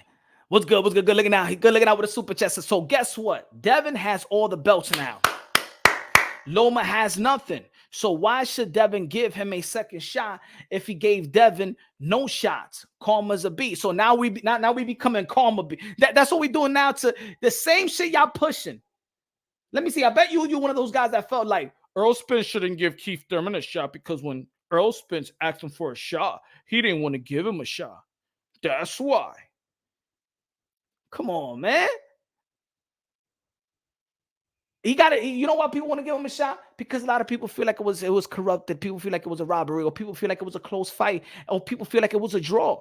Either it was corrupted, robbery. People felt it was a close fight. People didn't see a real cut winner, so we want to see it again. Just like we wanted to see Luis Castillo again. Just like we wanted to see the Maidana fight again, right? Just like we wanted to see Triple G and Canelo Alvarez again. That's why we want to see some rematches again, right? It was a close fight. That's what we wanted to see Andre Ward versus Kovalev again. We got that rematch right away. We got those rematches. So now you all about what way are you Devin Haney's manager? Are you a fan of boxing or you Devin Haney's manager? Huh? Why he got to give him another chance? What the fuck? Why you don't want to see another fight? Was that a good fight? That's one thing about that everybody's all in sync. I ain't never heard one person, whether you a fan of Lomachenko or not, whether you're a fan of Devin Haney or not, I haven't heard one person that said that fight wasn't good. Everybody said that fight was good. Everybody would say, hey, yo, that was a great chess match. It actually lived up to the slogan, checkmate, right? But no, why should he give him a rematch? Lomachenko and give him. Now you want to protect Devin Haney or something like that. You want to be Kevin Costner or Whitney Houston? You want to be a bodyguard? You own a secret agency or something like that? You want to protect fighters? You for that go protect the president or something like that? You a bodyguard? You a bouncer? What are you, man? What type of energy you bringing to boxing? Karma on what? Karma on what? Karma about what?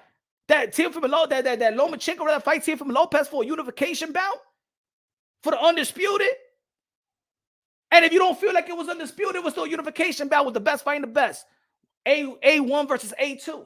You ain't want to see that. You want to see a mandatory, right? Guess what? Okay, but Crawford should fight Alexis Arocha. No. This man do not want to see. This man, boxing hacker, does not want to see Bud Crawford versus Earl Spence. He want to see Bud Crawford versus Alexis Arocha. That's what you want to see. That's what you want to see. Keep that same energy. You don't want to see. You don't want to see that fight. You don't want to see Bud Crawford versus Earl the True Spence. You want to see Bud Crawford versus Alexis Arocha. That's what you want to see.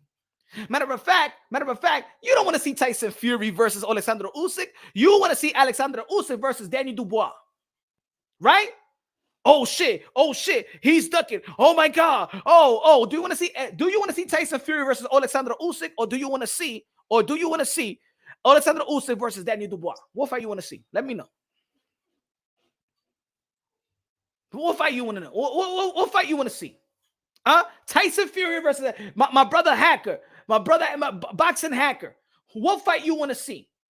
Tyson Fury versus Alexander Usyk, or Alexander Usyk fight Daniel Dubois? You let me know what's the bigger fight. You let me know what's the best accomplished fight. Go ahead.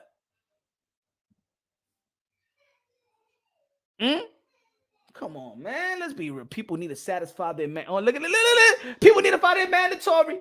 People need to satisfy their mandatory. Get the fuck out of here. You telling me that a mandatory is more important than a unification bout and the undisputed? You's a fraud. You lying. You're trying to protect the narrative, bro. You're trying to protect the narrative. No. So why the fuck did Earl Spence never fought Abdul Kokorov? Why you ain't fight Abdul Kokorov? How about that?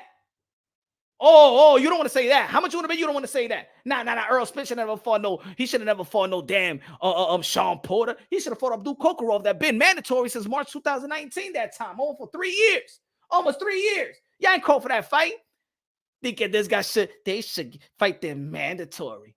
Devin Haney didn't even fight a mandatory. What do you think Santiago Gamboa and Javier and Jorge Linares was? A bunch of voluntary. What the fuck are you talking about? Satisfy mandatory. If there's a unification bout in front of their faces, you want satisfy a mandatory. fuck out of here. You man, stop, man. Stop trying to. Hey, yo, boxing hacker, stop trying to preserve a narrative and preserve the truth. We want to see the best fight the best. We want to see unification bouts. If there's belt holders, we want to see the belt holders fight each other. You talking about, man? Let's be real out here. Why are you trying to preserve a narrative? What channel you trying to hold? What channel narrative you trying to preserve? What narrative of a channel host you wanna hold up? Why? Boxing hack. My brother boxing hack is like, Nah, I don't want to see Tyson Fury versus Alexander Usyk. I think that Alexander Usyk should fight as mandatory and Daniel Dubois. Yeah, that's the biggest fight. No. I don't want to see no undisputed. No. I don't want to see Dimitri Bivol fight Beterbiev for undisputed at light heavyweight. I don't want to see that. No. I want to see Beterbiev fight whoever his mandatory guy is. I want to see him fight Callum Smith. I want to see Beterbiev fight Callum Smith. Diablo, qué mentiroso son esta gente. Qué mentiroso, mi hermano, men. Pinocchio. Qué mentirosos son la gente aquí. Hold on, give me a second.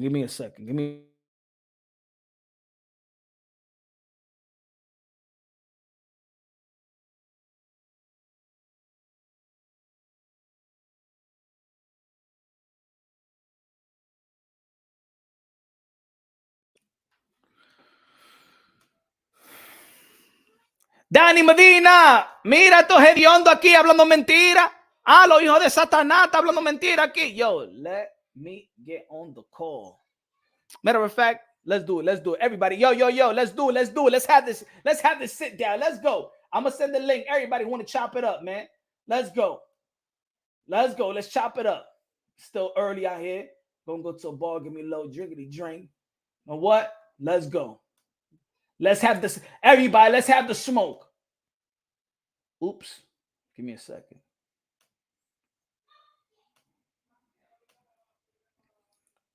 Let's go.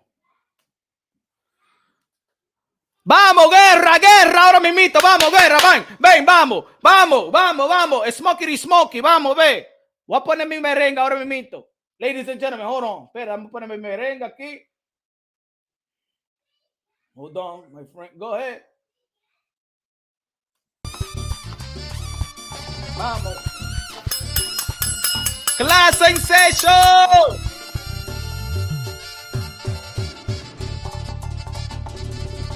Guerra.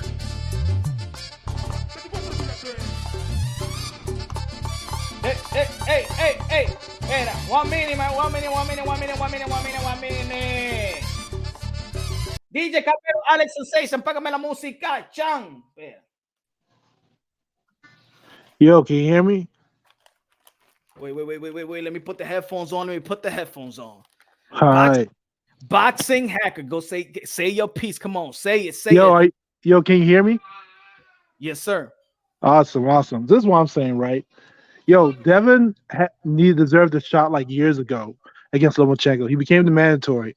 I understand you're saying that, well, he had to fight Tio, but guess what?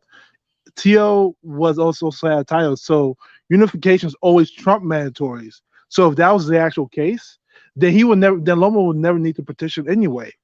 Lomo actually petitioned to franchise, so he never had to satisfy mandatories ever. That was the reason why he petitioned. It wasn't just to fight Tio, because if it was just to fight Tio, you don't have to drop your belt. That's just boxing rules 101, right or wrong. You know. And so when you say, well, what do you want to see, blah blah blah. But then when does Devin actually get a shot? That means you'll sort of like blackballing the kid out because you just want to keep it with a certain group of people. That's it. Go ahead. You go. When did Devin Haney became the mandatory to Vasiliy Lomachenko? It was a few years ago. I can't remember the actual date. When was Vasiliy Lomachenko? Let me ask you again, brother, because you said that Devin Haney was the mandatory to Vasiliy Lomachenko. Yes. All right. When was it a mandatory? When was he ordered? He wasn't. He became the mandatory for Vasiliy, but he wasn't ordered, right? He did like it wasn't like wasn't activated. Why was Devin Haney was never the mandatory? Whoever told you that lied to you. Wait, Devin Haney definitely was a mandatory to Vasiliy Lomachenko for the WC belt. Mm-mm. He definitely was. David came out and said it. I don't want to see my brother. See. I don't want to hang. I don't want you to hang on yourself. You know what I'm saying? Hang yourself up. Right. He was never. He would look. He was never the mandatory. All right. He was never the mandatory. Matter of fact, Mauricio Sudamo on the boxing social interview. I played it for so many years. He said that they know that Lomachenko was never going to be mandated. He was never going to be mandated. He don't got no mandatories. So Devin Haney's team and Abdul Abdullaev petitioned and requested to fight for the WBC interim, knowing that Lomachenko was not going to be mandated. This was before any franchise. So the franchise. So this is before any franchise was given. Okay. Because remember, the day that Devin Haney became champion was the day that Vasiliy Lomachenko became franchise. So the statement of Mauricio Sudamo was stated, and when Devin Haney petitioned for that fight, and I did media I had media work to do for that fight. Abdullaev, that was the press conference was on 9/11, right? He was never mandated to fight Vasiliy Lomachenko. So now who we could blame is for the WBC to even implement a franchise, because then that takes away from Vasiliy Lomachenko, took away from Teofimo Lopez. That's when the problem was the WBC. Everybody got their hold on. Let me put HLD. What's good? The problem was the WBC. Everybody got disrespected from Teofimo Lopez, but they calling him a undisputed from Lomachenko. And to be honest, I don't even think Lomachenko knew what the fuck a franchise was. It's not Lomachenko. Fighters cannot. Oh, come on, man. I'm gonna give it. This is. I don't care about. I'm not a big fan. I was never a fanboy of Vasiliy Lomachenko or nothing like that. He's not one of my favorite fighters. Definitely, I don't have no horse in the race, so I don't have to lie about none of this shit. Okay, go ahead. Fighters don't petition for nothing in the sport of boxing. They don't have they don't have the power to petition for it. The only people that can petition for anything is promotional companies. Managers could request for the promotional company that's handling their business to petition to the sanctioning body. Fighters, this is an illusion for you to think that Vasiliy Lomachenko spoke to Mauricio Sudamo and said, "Hey, Mauricio, can you give me the franchise title like you give Canelo Alvarez?" No, shit don't work like that in the sport of boxing. Now, what they wanted to do, what these sanctioning bodies want to do, is milk these fighters, right? They wanted to open up a new pipeline to take advantage. So then they could. You see, there was 2 WBC titles that Teofimo Lopez had when he beat Vasiliy Lomachenko, right? And then he was fighting George Kambosos. See, they want that extra. They want that extra money, that extra 60 to 90,000, depending how much money you getting. Each million is like 30,000 for the sanctioning fee. Right. That's what they want. I get that. I understand. Hold on. I get that. So this is where I'm at, right? Okay. First off, let's wait. Let me say this. Yeah. You were saying about Trump that a unification bout trumps the mandatory. Definitely. Okay, so if Devin Haney, if they would have ordered the mandatory, let's say they would have ordered the mandatory. No franchise. Let's say they would have ordered the mandatory. Devin Haney is ordered to fight Vasiliy Lomachenko mandatory, and then Teofimo Lopez was going to sign a petition to trump that mandatory. You would have been mad at Vasiliy Lomachenko to fight Teofimo Lopez for the undisputed? No, absolutely not. So the reason why is this, because the winner will eventually need to fight his mandatory, which will end up being Devin Haney. I have no problem with that. My problem stimulates from the privilege of it all. Like, I understand you're saying that it's all the WBC's fault, but the same Mauricio Sudamo came out and said that Canelo and Lomo petitioned for those belts. You understand? And if you remember clearly, that when the franchise first came out, it wasn't like a belt that you could just win. It was destination. It was something that was given and you were just meant to like keep it forever. But then they changed it after like Tio won, and somehow Tio took it from Lomo. But then they like the WCBC was just changing the rules about it. Let's get So man. I'm gonna hang you, man. I'm about to hang you because you being nice, Punch. You're being too no. nice. Hey, We're hey, being hey! too nice. Wait. I rather educate. He ain't come with the smoke. He just I know, misinformed. He just misinformed. You know what I'm saying? Wait. So wait, where am I wrong at though? Well, you're wrong as that he look. I already told you when he was wrong. You gotta when Devin Haney was in the tournament. I mean, this story is long as fuck because it's been said a billion times. Mm-hmm. When Devin Haney was in the tournament, he was fighting for an interim belt. Okay. Interim belts are never deemed mandatory to the full champion by the WBC rules. The interim belt is created just in case the full champion is injured and cannot fight or is champion in recess. Then the interim champion takes over. When the champion in recess becomes, able to fight again, he becomes the immediate mandatory. Okay. So what's that got to do with the franchise belt? So he was never a mandatory. I want you to understand that. He was never a mandatory. He never fought for a title eliminator. Never. On top of that, here, Punch, can I get a minute? Because, people really don't believe us, but even Bill Haney himself declared it. So let me play this for you. Yeah. That Teofimo Lopez that got out the tournament and Javier Fortuna because you ordered the tournament. It was Javier Fortuna, Teofimo Lopez, Devin Haney, and Zal Abdullah.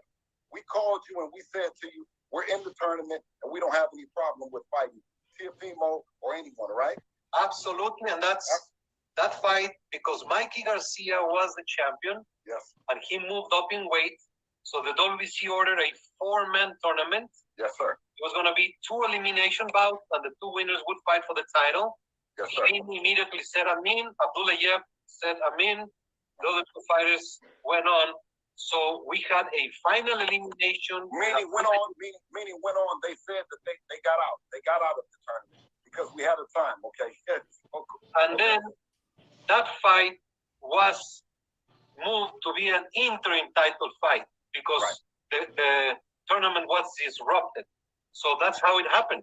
Well, the tournament actually, but the tournament we had an opportunity. We had an opportunity that we could have chose to be the mandatory for Loma, be the mandatory, or be the interim, in which we petitioned to be the interim because we knew that Lomachenko was then going to franchise. You heard that? Okay. You heard what he said specifically. I heard what he said specifically. Yeah. They fought for and there was a little cap on that he had an option to become a mandatory, but he knew that he was going to fight for the interim title that they chose to because they knew ahead of time that Loma was going to be franchised, and they would get a free belt. The email that we all say, not fighting for it. They stayed in that tournament knowing they would never be in a position to fight Loma, which is why. This is my question. Okay, wait. Which is why Teofimo Lopez and his team decided, fuck that, because I want to fight Loma. Mm-hmm. So we got out the tournament. We went to the IBF route. Okay. Fought Nakatani, fought Comey, beat the champion in the motherfucking ring, and was able then to fight for Undisputed versus Loma, which is what dogs do. Okay, so let me ask you one quick question. So why was Devin the one chosen to get the so-called email belt, which is actually the real WC belt? But why was Devin? Can you first acknowledge that he was never a mandatory? Okay. All right, fine. He was never. All right, let's say he was never. Okay, let's say he was never. Read that for me right there. Read that. That's the rule book right there. That's the rules for. All right, no, I get it. So okay, you made your point there, right? So I'm gonna ask you this, right? Then why was Devin given? Why was he the one given the real WC belt? He has an interim because I just said he was an interim champion. So when the champion, he was Lomachenko was elevated to franchise. The interim champion is able to take over that belt. Simple as that. But to Duck Haney, he never needed to be a franchise. You established that. So there was never a point that he was a mandatory. Go ahead, go ahead, Mark. Punch. Let me read this for the people, for the chat. The winner of an elimination bout does not become mandatory challenger unless such bout has been sanctioned by the WBC explicitly as a final elimination bout. The final, there was the Abdul Abdullah versus Devin Haney was not a final elimination bout. Only the winner of a final elimination bout shall become mandatory challenger and shall become subject to the provision of these rules and regulations and such additional conditions as exceptions as may be imposed by the WBC and its discretion on case-by-case basis. So, okay, so this is interesting, right? So now we all know that Loma always says that his biggest dream is to become undisputed, right? Yes. So accepting the franchise, releasing the actual WC belt, which y'all keep calling the email, but it's actually the actual WC belt, means that he could never become undisputed fighting Tio by himself, right? No. So, well, look. I understand what you're saying. I understand. No. But let's. Can I get that first, right? You can't become like a franchise title has never been held by any champion in history until now, right? Not true. Canelo was the first. Well, I said until now, to this generation. I'm talking about like there was never Sugar Ray Leonard was never a franchise title. It's a new thing that just came out. Yeah, but right? we could say the same thing about the IBF when they came about. We could say the same thing about the WBO. That true. But the franchise stands different. Wait. You gotta have to give me this because the franchise stands different. Right. Because when that belt first came out, it wasn't a belt that anybody could win. I mean, we look at the Deontay Wilder. He's been WC champion for how many years? He wasn't franchised. So it wasn't a belt that people could just win or anything like that. It was something that you petition for or get elevated to, and then you release the actual belt. This is where the mistake was to me. What's a mistake by WBC. Let me hold on. Go ahead. My question to you is this, right? Let me piggyback because this actually goes with what you're trying to say. But okay, go ahead. This is Mauricio Sulaiman the week before the Teofimo Lopez and Lomachenko. Lomachenko is the WBC lightweight champion, confirmed Sulaiman. He won and petitioned for the franchise designation. The franchise is put above any champion in the lightweight category. So Lomachenko is in fact champion with special attributes.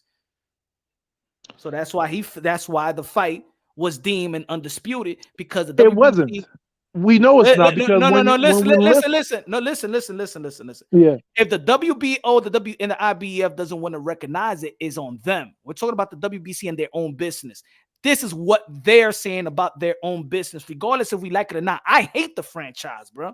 I hate it when it came out. I hate it when I first listened to what the fuck the franchise was. I don't believe that anybody that whoever held the franchise liked the franchise. I didn't like it when Canelo had it. I didn't like it when they gave it to Lomachenko. I even did a video about it, and I said, drop that shit. They disrespecting you, Devin Haney, blah, blah, blah, blah. And I also didn't like it that there was supposed to be a franchise during the Chocolatito and Juan Francisco Estrada. It's not about so just really understand. Nobody likes the franchise. But if a company is doing something, we're not in the company of WBC. If the WBC says that they deem this is their ultimate champion and put above, this is the WBC, whether you like it or not, is what they say about their own company. You can't be like, no, that's not what it is. That's like right. But wait. The definition of undisputed is that there is no dispute who the champion is. So if the sanctioning bodies aren't agreeing, you cannot, like, nowhere in history will Lomachenko or Tio ever be considered undisputed. Maybe WBC in their like rule book to themselves, but no, like if you go to like Google like history undisputed champions, you'll never see their names like huh? Get Teofimo Super Belt, the picture you got with the. I got you. Yeah. In the meantime, my man, let me ask. This is. I also want you to understand the politics of boxing. You're right. No, you're definitely right. You actually dropped some gems that I didn't know. But at the same time, we're not going to ignore the fact that this guy that people are trying to pretend isn't privileged, like. No, I said privileged shots. I didn't say that. See, if you were listening in the beginning of the live, I said, and I started out by saying every fighter that is high invested and with an exclusive promotional deal, all the fighters are privileged. All these fighters are privileged. What I said was, in my poll is just like Lomachenko is privileged in which he could lose to Salido, even though people feel like it was a robbery, and then get a title shot with Gary Russell Jr. That's privilege. But Big just privilege. like that, just like Devin Haney having privilege to get a world title when he never fought for it. That's but Devin privilege. wanted to fight for it. There's a big difference, right? Look, Devin wanted to fight for it. Every fighter is gonna tell you they want to fight for it. Every fighter, listen, look at all the champions, look at all the challengers that's not champions. They're all gonna say that the champion is ducking them. They don't want to fight them. From Boots, from Virgil, from anybody. And Boots, they don't want to fight me. Virgil, they don't want to fight me. Just like Thurman was saying about everybody. But it's really, seen, like we can't deny that doesn't happen. Yeah, Like, like this is why I get affected when people say that like Lomo should give Devin should give Lomo a rematch. If it wasn't for Cambosis, Devin will never, unless Lomo or Tio had kept the belts. Well, Tio will relinquish and moved up, but Lomo will never fought Devin. Never.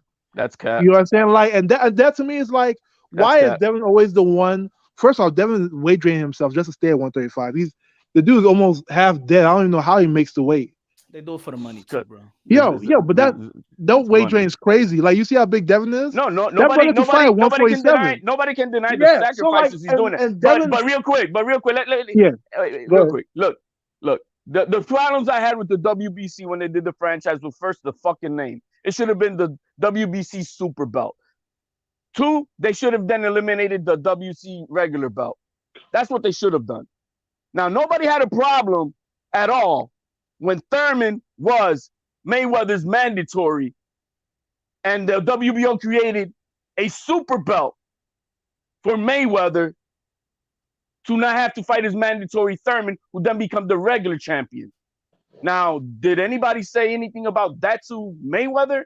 What is the double contradiction here that we got going on? No, I mean, that's a good call, though, you know. But I feel like Mayweather's issue was different because everybody knew he was almost out the door.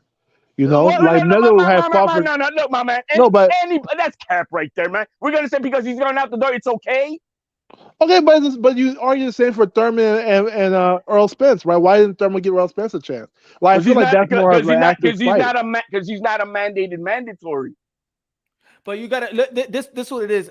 How fans get carried away. I understand that there's certain fans. Most fans don't care about the business of boxing. They just be like, we just want to see the fight. I don't give a fuck. But there is ways that if you want to fight, there's avenues and how to go by it. If you want to fight, if you want to Vasiliy Lomachenko, just like Mauricio Sudamon told Bill Haney on the barbershop conversation to his face, you could have petitioned for Vasiliy Lomachenko as a voluntary. Yeah, he's not going to be mandated, but you have the right to petition, just like you petitioned for Santiago, Gamboa, and Jorge Linares. If you really want to fight, you go there and petition for it. If you're in a mandatory position and already the months has gone by where there should be mandating you, why don't you petition for you to be for they could order the mandatory? You understand? There is ways, but the thing is, people get carried away with fighters be like, hey, yo, I want to fight you. Why you ducking me? And then the fans running with the, yeah, why he's ducking them? Did they do the business decisions? In boxing, business decisions speak louder than words. So we're going to talk about the privilege. Punch. And what has it been now, 4 years that Devin had the WBC belt? But wait. You can't become Lumber's mandatory if you had a franchise. Go ahead. How long has Devin Haney now been WBC champion? Since 2020? Right? I think it was 2019. Yeah. No, 2019. So 4 years. Yeah. So in 4 years that you supposedly have to, you're the real champion, so-called real champion. How many mandatories did the WBC order Haney to fight in 4 years now? No, good question. But wait. No, but let me say this because that is a great one. You know why? On you, because you came here talking about mandatory. That's a good question. But so how many I haven't heard anybody argue about it. So is that privilege? No, wait. But I also haven't heard. Wait, so I haven't heard any story about like somebody wanted to fight Devin and Devin turned that fight down. Have you? My man, you're moving the goalposts. Can you? No. Is that privilege? So yes and no. So like, if nobody wants to fight Devin, You know what Mauricio Suleiman says about Devin Haney? what? That's like his favorite nephew from the fighters because he's good friends with his own nephew. No, he said that was his favorite fighter. Yeah. Gotcha. So you're trying to say he's privileged that way, but Oh that's yes, he's you can't privileged. compare that. You can't compare that shit to Lomo. Come When on, man. Come when on, guys. Don't even do that. when Teofimo Lopez fought Lomachenko, I'm listening. how long before a sanctioning body ordered him to do a mandatory fight? Who, Tio? Yes. How long did it take one of these other sanctioning bodies to call out Teofimo that he now has a mandatory? Let me get this super It took chat. a while because Cambosis was his mandatory, right? Let me get this super chat right quick. Hi, low, dime low, Mr. Moonshine, the narrative slayer. Good looking now with a super chat. Hi, low, mi hermano. Gracias. It took a sanctioning body 2 months and a week to have Teofimo have to fight a mandatory. Cambosis, Right. January 9th of 2021. So did Tio have privilege? Well, I don't know. So like, I can't say that's so. Okay, when I say privilege, right? Okay, this is a privilege to me. You're a 2-time Olympian, 400 amateur fight, 399-1. I get it, right? You turn your pro game. Your second fight, you get a title shot. Nobody else got a title shot. Guillermo Rigondeaux didn't get a title shot in second fight. He was a 2-time Olympian. He was 476-12 in the amateurs. He had way more wins than Lomo. He had some losses too, but he had way more wins. And to me, he was a better amateur actually. Loma had Loma had 2 gold medals, my man. So did Guillermo Rigondeaux. So the difference between Rigondeaux and Lomo, Rigondeaux walked through the amateurs. Lomo fought. Rigondeaux was like unstoppable in the amateurs. Bro. It's not about but in boxing. It's not about they just give it to you. You gotta look in boxing. You think that these guys are just coming in and they just want to they're gonna get the champions and that's privilege. No, the managers don't want to just give them to the champion and they lose out on the investment. Don't think that these fighters are gonna come to the professional level and really want to fight the champion right away. No, it's not like that. Trust me. Don't let these people fake you. That's not okay. the boxing. Yo, my man. So wait. So you Devin Haney fought his first 15 fights. He fought in Tio Julio's Tavern Bar in Tijuana, Mexico. Yes, because he didn't want to turn he turned pro early, right? Because the Olympics got pushed back. So we all know that he wanted to go into the Olympics, but he was 16. He was too young. So that makes sense. You can't be pro. You can't be pro in the United States. One real quick question: do you let's see if you're gonna be on it? Do you think a 20-year-old Devin Haney could have beat a prime Lomachenko back then? Would he even have stand a chance? I can't listen. After what you saw on Saturday. I'm answering your question. After what you saw on Saturday. Yo, I'm answering your question. Devin Haney at that age fit the weight way better. The Devin Haney that fought Lomo had to make weight, and he struggled to make it. So he was naturally weight trained. So we can't say what will happen then either. But you trying to say that this Devin Haney that would have came out fighting Saul Abdullah. Put it this way. Put it this way. Okay. He wouldn't even fight Saul Abdullah. That what he already did was ready for Lomachenko without even fighting Jojo Diaz or Linares. It's hard. Mi hermano, deja la pendeja ahora, mi amigo. Okay. Come on, my brother. Hermano, wait. Let's be real. Let me ask you. Telling me that Devin Haney that didn't fight let's look at Lomo's. Jojo Diaz, even George Cambosis. Wait. Let's look at Lomo versus Linares and Devin versus Linares. Who beat Linares better, Devin or Lomo? And don't even try to say Lomo. Lomo knocked Linares out. What are you talking about? The good thing is Devin won 11-1. Did Lomo win 11-1? He knocked him out. Huh? Lomo knocked out Linares. What are you talking about? Linares got knocked out 5 times in his career, and it's all based on exhaustion. Yo, Right, bro. his guy's very So tired. then why didn't So, Devin like- Haney knock him out? Yo, if he didn't have power now, if he don't have power now, can you imagine the power that he had 3 years ago when he was not even a 21-year-old? But there's a big difference that you guys keep ignoring. Like when you're trying to make weight for a fight, like I don't know how people been, you guys boxing around, but like if you try to make weight for a fight and you're big, that weight cut is killer. Like you have to dry out like the night before, no water, no nothing. It can really We fuck know you up. that, but he also So hiked like it to when you see somebody like 154 pounds. yo, when you see And he like fought a some, little yo, old man your body, who came up yo, to 126. Yo, your body. People think, oh, he's a My weight man, bully. No. See, people are mixed up. Yo, Wait, but let now me give you you all a trying to gem real argue. quick. Yo, let You me give trying you to- all a but- gem real quick. Yeah, but People it's are a all- little bit confused about the scenario, right? Yeah, but this People all, think it's all because- gonna lead. It's all gonna lead that you think if he was making the comfortable weight that he was gonna compete with Vasiliy Lomachenko. That's what you're trying to say. Who knows? You're gonna lead. Good, That's Lomo's what you're gonna good. lead. That's what you're gonna lead to Yeah, it. why not? Salito beat Lomo his second fight, right? Was Salito better than Devin? No. But HLD asked you, seeing what you saw on this Saturday past weekend, you think that Devin Haney, that didn't have no experience, fighting Hoyle Linares, Joe Cambosa twice, Gamboa, Jojo Diaz, you think that he was not even? He had a big shot. He had a good shot to beat. He had a good shot to beat Loma. I believe that. I'm sorry. Dude, You guys and you guys can argue, but like I said before, Loma lost to Salito, and Salito was nowhere close to Devin Haney's skill level. You know that. I know that. Everybody knows that, right? At 20 Loma years did beat old, Gary Russell. at Loma 20 beat years Gary old? Russell, but I think it was a split decision, and Gary Russell got a knockdown and never called. So like, we're not gonna act like Loma. a liar! We are not gonna sit here and act like Loma was invincible. Like Hit it again. Yo, am I wrong? Mírate, lávate la boca con jabón, que tú estás hablando mentira, mi hermano. Wait, am I wrong? Did Salito not beat Lomo? Was I dreaming when that happened? I thought that was the second fight we were talking about. Everybody felt like it was a robbery. Yeah, everybody always thinks it's a robbery. Every fight that Lomo loses, somebody says it's a robbery. Tio beat Lomo. It was a robbery. There beat Lomo, 1,000 people crying. You know, everybody always thinks that.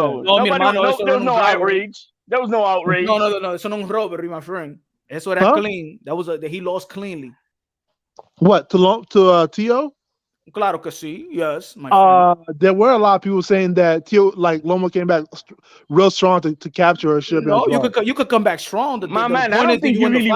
You're talking up here now.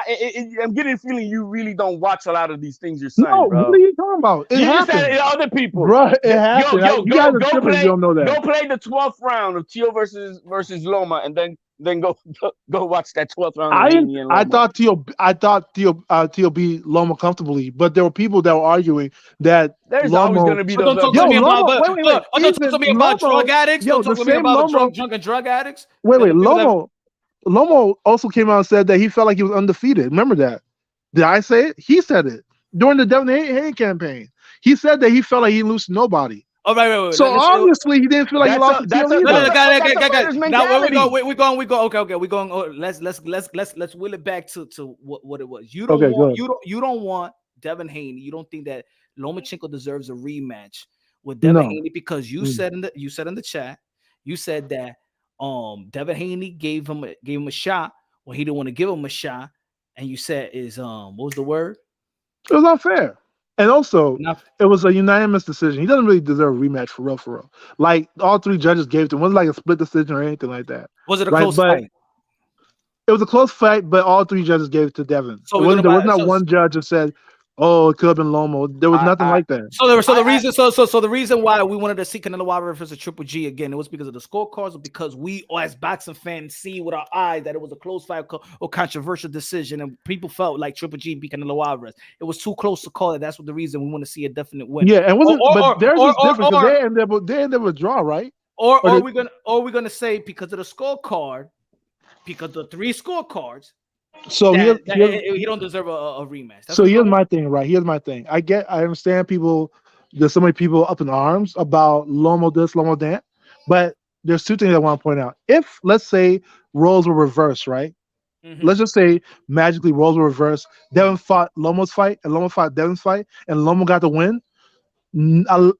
I could bet my life that 80% of the people who are crying for Lomo now will not be crying for Devin. That's just how it is. Here, I'm gonna You give know, you. Why like why you think that? Why you think that? why I think that Because first, well, you, first and I want to so make like that. this, Wait. I want to okay. make this clear. I want to make this clear. And HLD was on the panel the day or the 2 days before the fight when my live was about corruption. And even my brother HLD said, "Nah, it ain't gonna be like that." And I was swear to talking about, God, I said that.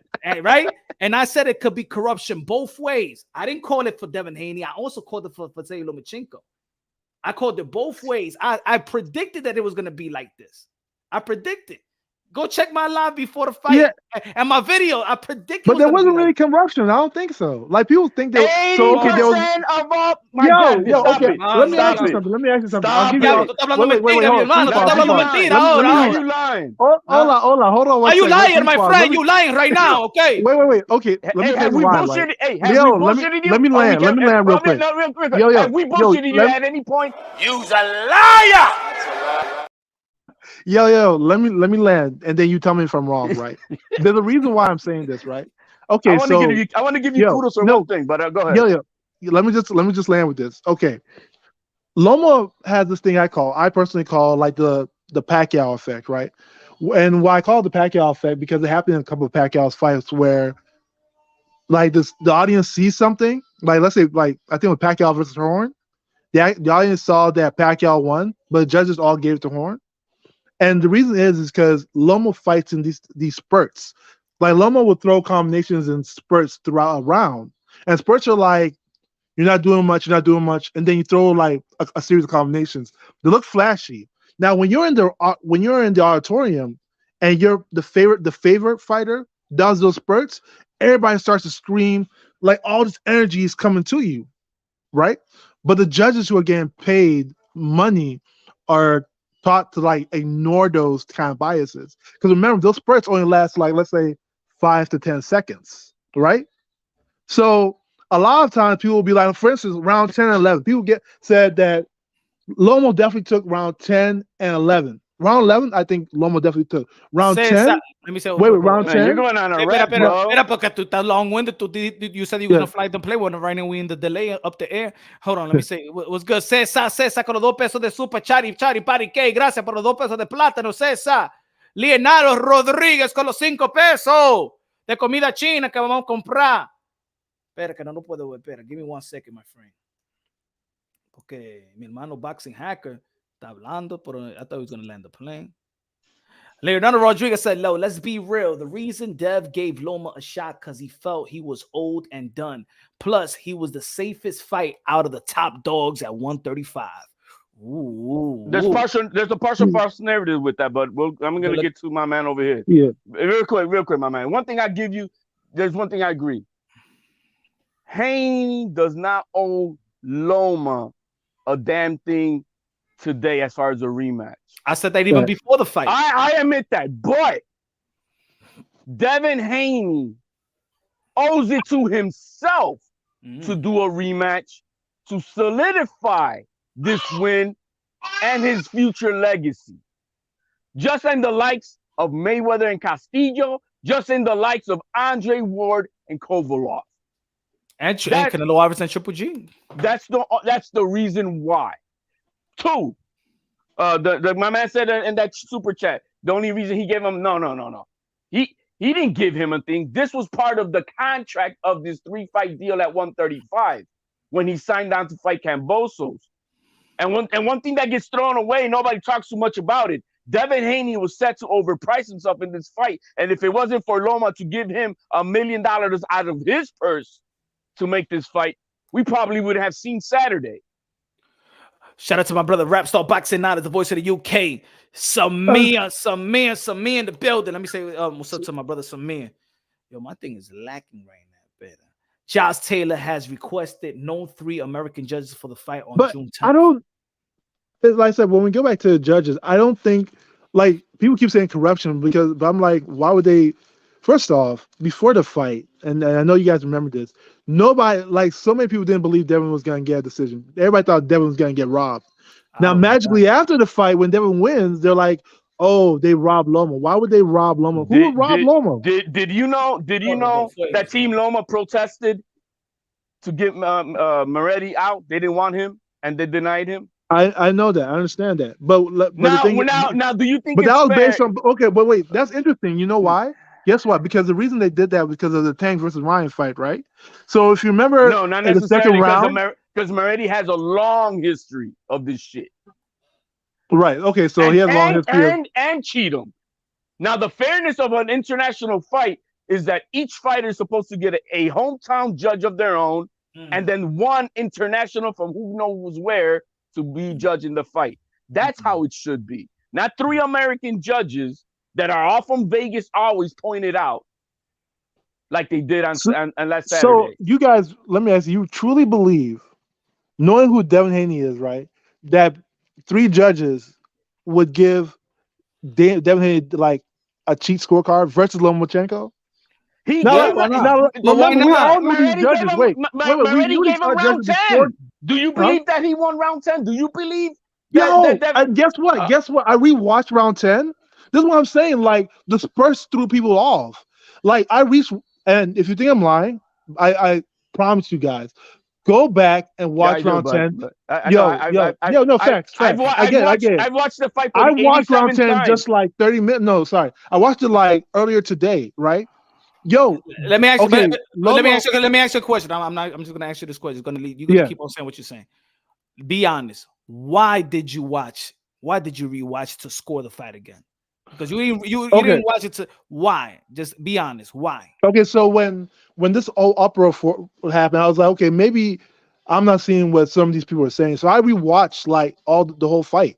You know, I went rewatch it to make sure that I wasn't all, because I thought Devin was winning, but the result I thought was going to happen was Devin was going to get robbed if it looked close. I thought they were going to rob Devin if Loma even won like 2 rounds, right? That's what I was thinking. So like, let me get the super chat right quick. I'm sorry. Let me get the super chat. Yeah, go ahead. You good? Leonardo Rodriguez, con los 5 pesos. And also, man, good looking out at you on the panel and shit like that, because you know what I'm saying, at least you hold you speak and you holding your own, and you're not, you know what I'm saying, you know, it's cool. I appreciate that though. Leonardo Rodriguez said, false narrative, get the fuck out of here. Dev said himself, he's old and I'm gonna retire him. That's what this guy's talking about. No, that's not a narrative. I'm talking the part that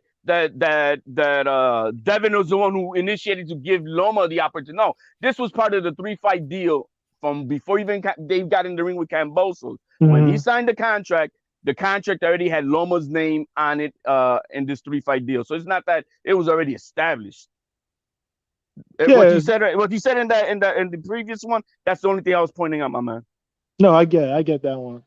Look. There's a motive. There's a motive for I believe that people want to rewatch and score. The motive is how I want to know why people saying that it's corrupted. Another motive is I want to know where really Devin Haney really won this. I had a Lomachenko winning, where Devin Haney won. So I think people are looking to rewatch it, to give rounds to somebody, to stress their mind out, to give, and that's what it is. Even both ways. I'm calling out both ways. People are rewatching it to stress their mind. I thought I had Loma winning, but let me see what these people are talking about Devin the Dream Haney. Or let me see Devin Haney. Let me see what people Loma. Nah, that's robbery. Nah. Let me see where I need to give. Or because since everybody's saying that every round is close, now everybody is now acting like every round is a swing round. So now everybody's like, look, the first impression of this fight, whether you saw it or whether you saw it scoring. Now, more people watch the fight just to watch the fight. More people don't watch the fight to score the fight. They're in a fight party. They're in the arena. They're in a bar. Exactly. You know what I'm saying? Not everybody's sitting with a pen and paper. I'm doing it because I'm doing a lot of commentary on my channel. So I do it, and I score punch by punch, blow for blow like that, right? Most people in the arena, including Devin Haney fans, Devin Haney supporters, boxers that went out there to support Devin Haney, boxer who bet on Devin Haney, and I'm not talking about the brothers. I'm talking about even Oscar De La Hoya that was out there going for Devin Haney, saying that he lost 8-4. It was Shakur Stevenson that was training with Devin Haney and I believe it was in December or January, was in the gym with Devin Haney. There's pictures and there's a video of them together. Right. That's his friend. He said that Lomachenko got robbed. Why would Shakur Stevenson said to his but friend? that's why "You got I was robbed"? telling you Think about the about it. spurts, right? Because remember Shakur just came back out. Let me say, I Go ahead. know that 80-90% of the people in that arena is not crazy and blind. Okay, so this is the thing where I'm trying to get at. Remember I told you about the spurts, right? Remember Tim Bradley and Shakur Stevenson actually rewatched the fight. Remember, and I don't know if you knew this, but they came back out and said that their original answer was wrong because when you rewatch it, it was much closer than they expected. Bro, they don't Shakur like said that because the Shakur, the Devin night of the Beehive fight, got at him, bro. You don't huh? get it?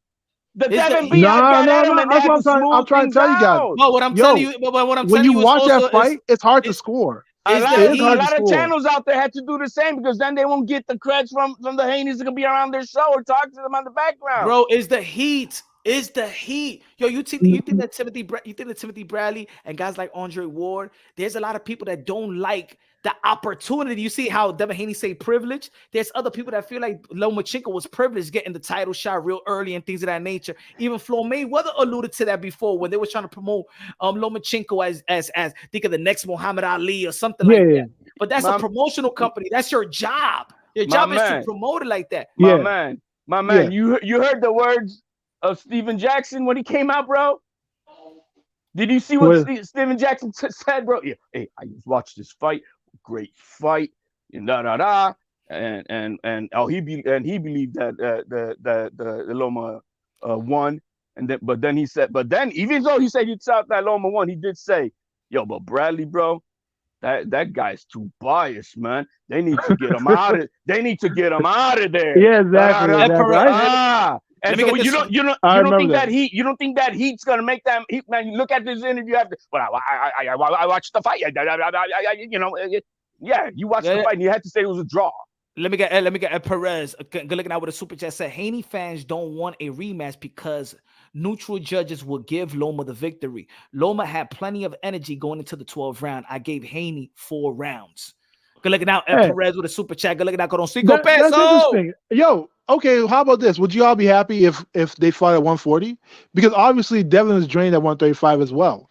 So we need to also look at that. Like, if I'm just being real, I'm pretty sure Devin didn't fight. He probably fought 60% of his natural ability. If I'm just to be real. First and foremost, could have said that at the post conference. He could have said, "I'm done." Yo, I told the Haneys myself personally, Bill. I said you don't gotta give Loma anything. You don't gotta give him an opportunity. I told him straight, you could go to the 140 and take those belts, and you don't gotta kill yourself.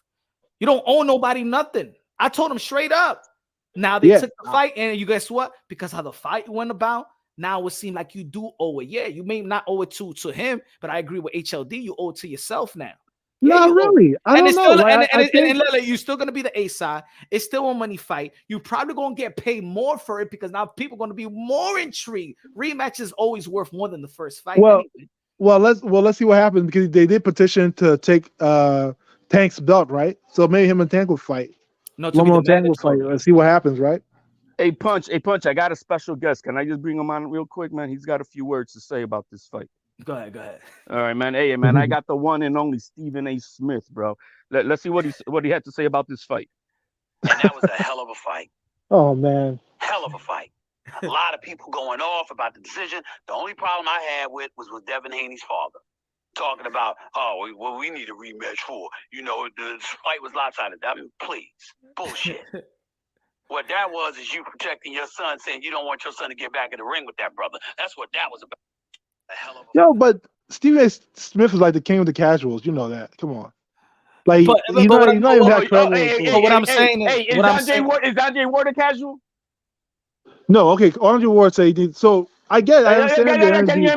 What I'm saying, bro. What I'm saying is an overwhelming. It's not an over. You know how people were saying that. Oh, a lot of Lomachenko fans was no. It's an overwhelming feeling of Devin Haney fans and supporters that said that he lost.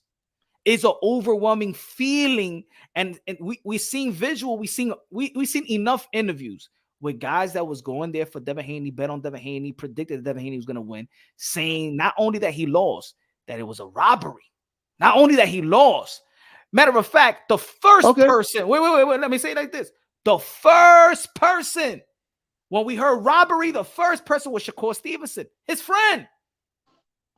That was the first person that called it a robbery publicly. I get that. I get it. And like I said before, Shakur switched his tune though. But anyway, we're not getting that. By the way, did Loma run out the ring after the Ortiz fight? Did he run out the ring when Haney came in there? Did Loma duck his tail and run? Because I didn't remember him. I don't remember Loma ducking his tail and running out the ring when Haney stepped into the ring after the Ortiz fight. So yeah, I get that. I get the fact that Haney left Shakur or whatever, right? I get that. I personally didn't like that either. But I think hold on. Leonardo Rodriguez con los 2 pesos de plátano. Dev fans calling copy bots liars make it make sense. That's what it is. People only cater to the copy box when they cater to them. They want to cater to the narrative when they cater to them. They want to cater corruption when they cater to them. You know what I'm saying? Hold on, let me get Savage. Oh, another one. Little Boozy and Nelly had Loma winning as well. Yeah. They was like depressed. They was mad. Come on, man. You act like they're like people in boxing. Come on. No. I'm not. I understand that, but there's also people in boxing that was going for Dev. No, facts. So I'm gonna ask you this. Let's say Devin moves up to 140. And says, okay, let's fight at 140. Will you be okay with that? You want this little old man from 126? What did he do to Rigo? What did he do to Rigo? Let's not even go there. No. Because Rigo was like 122, and he had to move up 2 weight classes. No. You know why? No, because in the end of the day, Lomachenko is fighting for undisputed. If he goes to 140, they're not fighting for undisputed. Yeah, well, okay.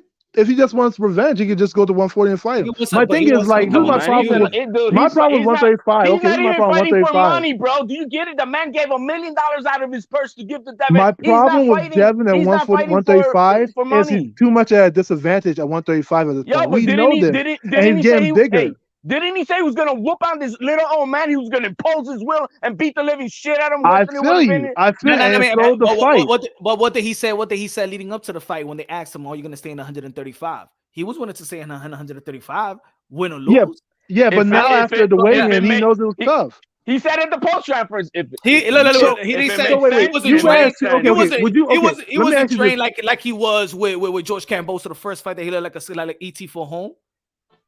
Bro, we didn't see the actual weigh-in. We just saw the public weigh-in. But my thing is this, right? Let's say, okay, which one would you rather see? Would you rather see a weight drained Devin Haney at 135, who's probably going to be even more weight drained, fighting Lomachenko, so he's probably going to be at 50%? So he should go to 140 right now.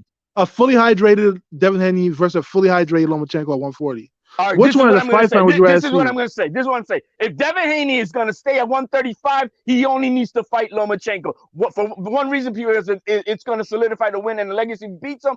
2, because at 135 right now, because he's not going to get Tank Davis. Let's get that out the fucking way. He ain't getting in the ring with that dude. Nah, Tank and them going to fight him, man. All right. So Tank and Shakur want to fight him. That's out the way. That's out the way. The biggest money fight right now is the rematch with Lomachenko. It is the biggest fight for Haney right now, available at 135 with the business sense. Now, if he's not gonna stay at 135, then yeah. But if he's gonna fight somebody else at 135, because we know it's not gonna be Tank, it needs to be Lomachenko. Simple as that. But I feel you're trying to be a manager or something like that. Why are you trying to be a manager, my brother?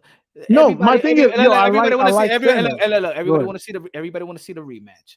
There's a lot of people that everybody feel, whether people feel like it was corrupted, whatever, everybody feel like it was a close fight. It was a good fight. Everybody got credit. The guys got credit. What they did in the ring, they got credit for it. We see some new wrinkles of Devin Haney going to the body.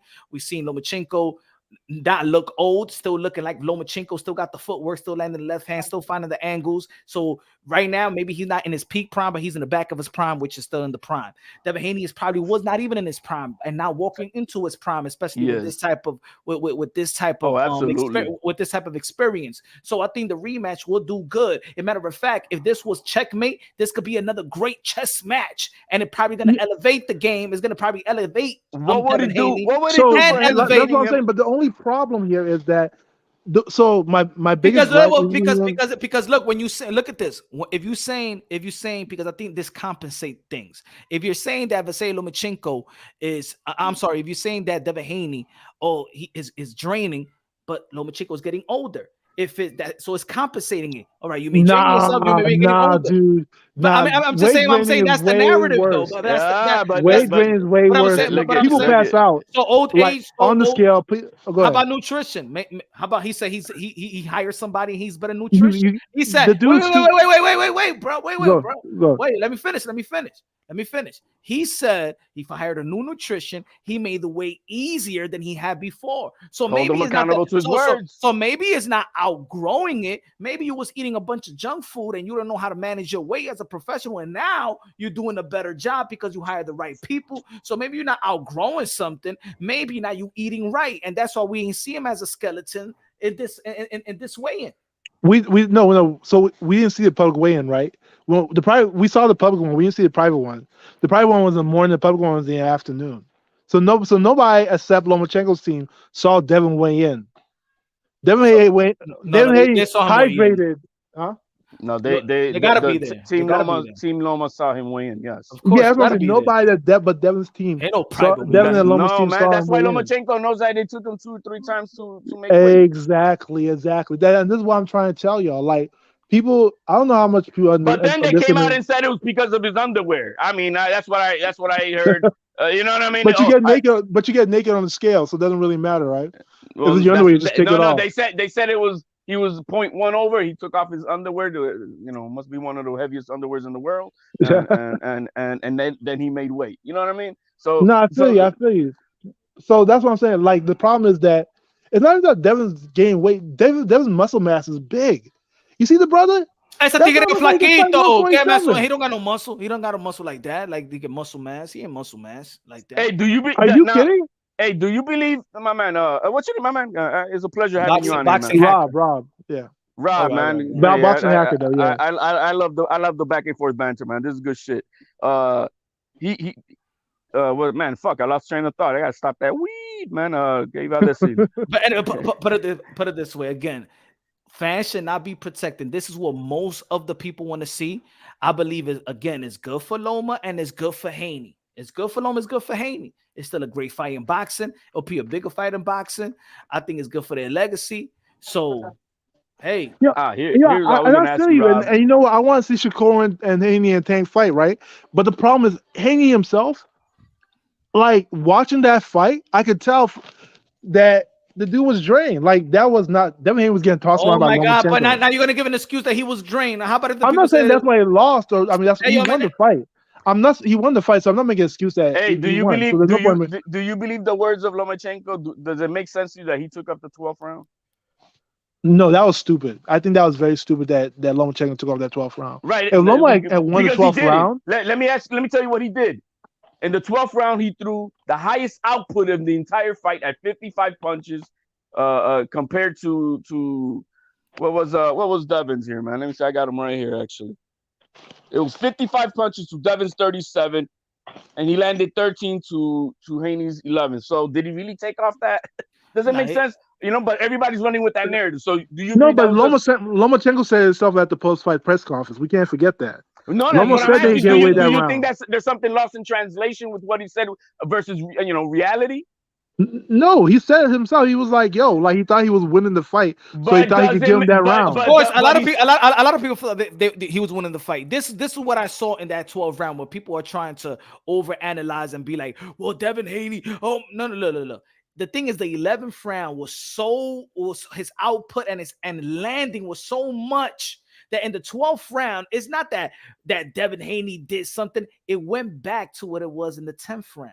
It just went back. It went back. But okay, so let's talk about that 10th round. Do you guys remember that 10th round? Because of course, I'm of argument that I don't think Loma won like people thought he was winning. Ay, Dios mío, mira. No. Let me. I remember that 10th round, right? I just watched it again. You's a liar. I just watched that 10th round again. That's why it's in my head. Yo, when I watched it on Saturday. You don't go to church. When I watched on Saturday, I thought my friend. You don't believe in God, right? You don't believe in God. You're an atheist, right? No. When I watched it on Saturday, I watched it on Saturday. I thought Loma washed him on the 10th round. Hey, my friend, let me ask you a question. You believe in God? Okay. Let's make a bet. Watch, my friend. Hey, watch it, right? Answer the question. I want you to post this after you watch it. Watch it one more time. Answer the question, my friend. Ya Do you tú estás believe ciego, in brother. God? Do you believe in God? Huh? You believe in God? Yeah, of course. Mentiroso, señor. Mentiroso, señor. Tú tienes demonio diciendo que he won the Trump. Tú tienes demonio, mi hermano. You don't believe in God, my friend. Come on. Hey, in the words of Lomachenko, I don't want to talk about these stuff. No. In the words of Canelo Alvarez, what he told the Mrs. Andre. In the words of Canelo Alvarez, como le dijo a Mrs. Andre, get the fuck out of here con esa mentira, mi hermano. A you liar, my friend. The reason why I'm saying I'm not sure about the 10th round because when I watched it again, Lomo hit him with like a good combination. He caught him with like 2 straight right hands, but then Devin started coming back in that same round. Like Devin came back. Devin threw 25 punches, landing 5 to Loma's 49 and 11. Now I know. Matter of fact, now I know who you are. Hey, you Game Already's nephew or something like that. He's the only one in the world that has a 10th round. Yo, I'm just saying. That's what I mean. I'm lying. I'm dying. Right? Like, listen. I wish you could watch that round right now. You rewatch it. Mira, my friend. Hey, shut up, my friend. Hey, yo, you rewatched it. I know you rewatched it. Looking at the scorecard, right, and saying which is the round that I need. I need to look at the 10th round because that's the 10th round. Look, the 116, 112 is a scorecard that a lot of people's critiquing. But the 10th round is what? It's corrupted. How you gonna have the 10th round, Devin Haney winning? And now you gonna come over here and say, you know what? I think it was tricky, dude. Okay. Yo, I don't think it was clear. Man, you gotta go to Healy, man. I don't think it was clear. A lot of shots Lomo was throwing, he was missing too. I don't think I'm gonna smack it with a bucket of holy water. You better stop. You better stop lying. Let's call Mo. You gotta call Mo Riporovich. You gotta deal with Maretti. Are you the father? No, wait. Okay, all I'm saying is this. Yo, y'all think I'm lying, right? I get it. But just do me a favor. Maybe after this call or whatever, rewatch that 10th round and then just post if I was lying. Just rewatch, just turn off all your volume, rewatch it. I already rewatched it. I'm gonna concede. I'm gonna rewatch it, pero tú estás diciendo de que I'm gonna concede, man. Mira, tú eres un hijo de Satanás, Hey, man, Rob, I'll give you this, man. I watched the fight. I watched this fight for the 87th time, and after watching all the critiques, the Haney beehive out there, and after I watched the fight for the 87th time, I will concede. Haney won that fight convincingly, 11-3. All right. Mira, and let me say this, and let me say this in the corner as well too. Let me say this in the corner as well too. Look at what Devin Haney look. How we judge fights, but also look what Lomachenko did to Devin the Dream Haney. He neutralized the jab. The jab of Devin Haney, that's the ultimate weapon for Devin Haney. He neutralized the jab. What's the kryptonite to the southpaw? He neutralized the straight right hand to the grill. He went everywhere. Yeah, Devin Haney was landing some body shots, but he wasn't doing that shit. Wasn't effective. Matter of fact, Lomachenko kept coming and coming. Lomachenko kept coming and coming and coming. You got some Lomo like a Sube outfit. Look, Lomachenko neutralized the angles though. Let's not forget that. Lomachenko kept coming like me when I was young, when I was la pajita. He was coming like that, but let's not forget Devin Haney ultra neutralized the angles Lomo normally uses. Let's not forget that. He took away those angles. Man, look, he took away. What are you talking about? Look, let me play what Devin Haney was telling. Look, Devin Haney was telling his father. Even Devin Haney was looking at his father. I'm not even gonna ask you what was going on. He said, he already figured out what I'm doing. He's hitting me with the left. And Bill Haney says to his son, but drop your knees and land the brick. Get bricked into Devin Haney, Get bricked in there, Devin Haney.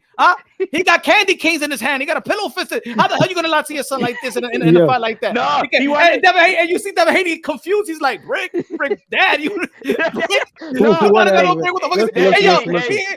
the fuck his father was talking about. Brick, dad. You know I got no goddamn power. Devin and Shakur aren't like power punches. I get it. Bill Haney was having flashbacks of round 11 and 12 with Linares. He said, hold them, son. Get on your knees, man. Get on your knees. He said, drop your knees. But drop your knees. Mamá huevo, tú sabes the diggity de Lomachenko. I think he dropped you. And that's why I think that Devin Haney was so confused. He could drop my knees and hit the brick. Motherfucker, I ain't dropping down on my knee. And I don't got no brick. Dad, I don't know what the fuck is he talking about. the brick and la pepa. Yo, but you know what? Okay.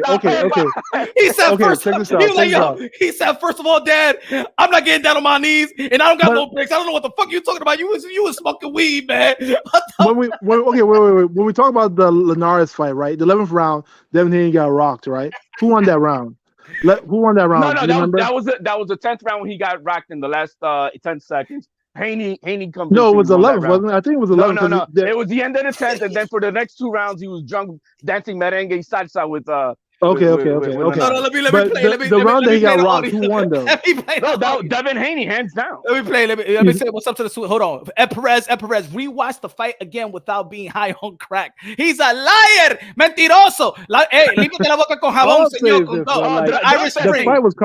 The fight was very complex. Mira, put deodorant in your mouth también. Yo, we need para testing. Hey, yo, listen to this.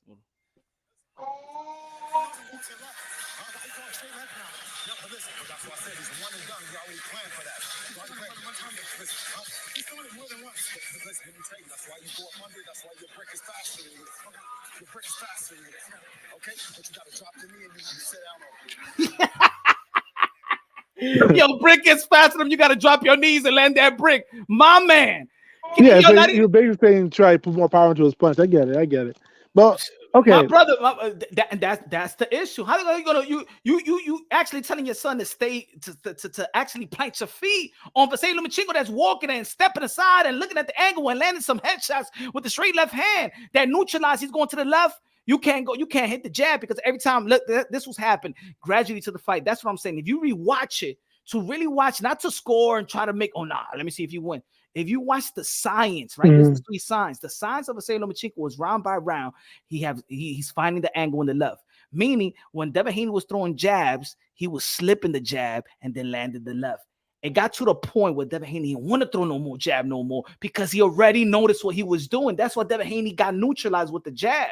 He's telling his dad, hey, yo, and now he's saying, drop the brick. ¿Qué brick, papi? Que yo no tengo nada, papi. Ya, yo no tengo brick. ¿Qué brick tú estás hablando? But you got to remember, this is a high-level boxing, right? Because Devin Haney also neutralized Lomachenko's angles.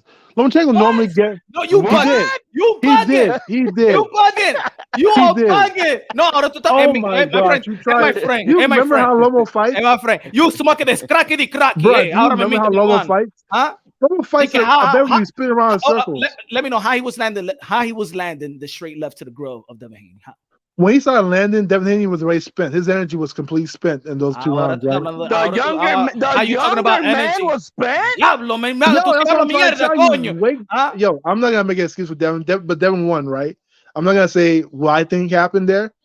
Devin won, but to me, when it came to later rounds, Devin didn't have any more energy. That's what happened. My friend, you're talking about Devin Haney's energy. You're talking about the Devin Haney's drained himself. You're talking about the Devin Haney, and now you say that he took away the angle. Mi hermano, de está hablando mentira, oíste. But he did, though. You have to go to church. You have to go to church, okay? He took away Lomo's angles. Repeng, motherfucker, que tú estás hablando mentira ahora me mito, mi hermano. Shut up, my friend. So you think Lomo's fighting his natural way? Y fuera como Chacá en Sábado Gigante. Y fuera este tigre. Tú estás hablando mentira, mi hermano, ahora. Oh my goodness. My friend, you said, mira, look at the stupidity that you said right now. You said that the 10th round, Devin Haney won. Cap. You said that the energy that he neutralized the angle of Lomachenko. Cap again. 2 caps for you. Huh? No cap. Because every time Lomachenko tried to get to an angle, Devin Haney ducked and turned. What you gonna tell me? What you gonna tell me next? That Devin Haney don't got a big nose? That he got a sharp nose like Michael Jackson? That's what they say me. Right? Yeah, Lomachenko's Chinese. Yeah. Let me see. Let me ask you a question. What size is Devin Haney's nose? Come on, man. I don't know that. Does he got a big nose or small nose? Let me see if you know, because you'll be lying all the plot. What size is the nose of Devin Haney? Yo, Devin did extremely good against Loma. Am I lying? Do you not feel like he did good? What size is the nose of Devin Haney? A ver si tú estás hablando de mentira o de verdad. What size? Man, I don't know. Man, that's no, oh my God! Yeah, my friend. You're wild, dude. No, listen. Loma did good. Loma, they both were amazing. It was an amazing fight. both fighters were good. I'm not gonna say Loma was a bad fighter. I'm not gonna say Devin was a good fighter. Loma was a good You fighter. can't even be Sim. You can't even tell me the size of the Haney's nose, man. That's it, man. Look at the nose right here. Mira, because you're not gonna lie. So I have to show you. I Get the hell out of here, man. I have to show you because you're not gonna lie to the people. Come on, man. Come on, man. Es el hijo de la Elby, mi hermano. Es el hijo de la Elby. No, let everybody a different level, man. Come on. That's not that bad. Let everybody have like a microphone nose. I don't know what that is. Okay, no, let's not even get into that. No, But all fairness, they both were great. The fight is hard to score. Like I really had to pay attention to that fight. Like it's hard to score because they were both going back and forth, and they all had their own moments. My man. Let me ask you this. I'm gonna give you names, bro, because I've said this before in another panel. Let's say I'm gonna mention these names. You tell me if they know boxing. Randy. You tell me if they know boxing. Terrence Crawford. Yep. Ugas. Linares. Shakur Stevenson. Nonito Donaire. Oscar De La Hoya. Trainer of the year. Robert Garcia. Eddie Reynoso. Okay. Do these all champions and 2 former trainers of the year? Do you think? Let's not add anyone else because they're a little biased. But yeah. Do they know boxing, know this shit? Do they know boxing? Now, all these guys chose Haney to win convincingly. They picked Eddie Reynoso chose Haney? I don't believe that's it. Yes. They all chose Haney to win. Okay. And they all walked out saying he lost. Robert Garcia and Eddie Reynoso watched the fight behind closed doors, turned off the thing to watch the fight, and they walked out with the same conclusion. Okay. So, do these guys know? I mean, mate, I'm not a professional. I don't. None of us are. I'm a hardcore casual. I'm a hardcore casual.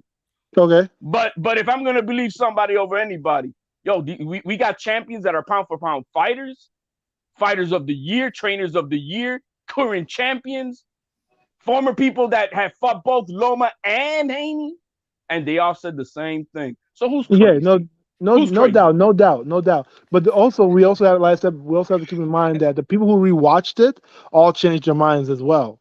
So that's what I'm trying to say. No. Wait. Yesterday, shout out to the knowledge, Spencer Fearon, my brother from the UK.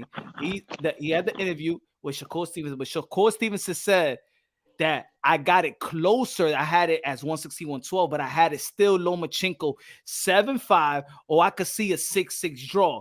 But he said 7-5. He said I have it closer than what I had it before. But it's not that he just had it. He didn't never said that Lomachenko won. I mean, I'm sorry. He never said that Devin Haney. Okay. Well, now keep this in mind, right? 6-6 draw, right? And everybody acknowledge that there could be swing rounds. Let me get this super chat. Leonardo Rodriguez con los 2 pesos said, "Is this ego with the voice changing?" Oh yeah, man. No, I think that dude said that Loma won. No, I think Ego said that Devin won. And all the LDBC said that Devin won. I thought Devin won. Personally, man, I know it's not the popular opinion, but like I felt the Beehive is coming back, and all of them, bro. Respect to those who kept it real, that they stayed on what they saw the first night and they want to keep it on. That's fine, even though they're lying to themselves. But at least they're keeping it. But those that are all coming back and say, man, y'all full of shit." I actually thought Devin was gonna get robbed. I said before the fight happened, I was like, if Devin lets us be close, they're gonna give it to Lomo because he's already getting fined by Vada. Why you keep calling him Lomo and no Loma? Why you don't respect Lomachenko? Hey, Loma. No. Cry-Machenko, whatever you want to call him. You a hater. That's what it is. You a hater. That's what it is. That's hating, bro. Do you know why that man broke down? I'm a fan of Devin. I'm not gonna say I'm a fan of Devin. I also thought. Do you know why that man broke down?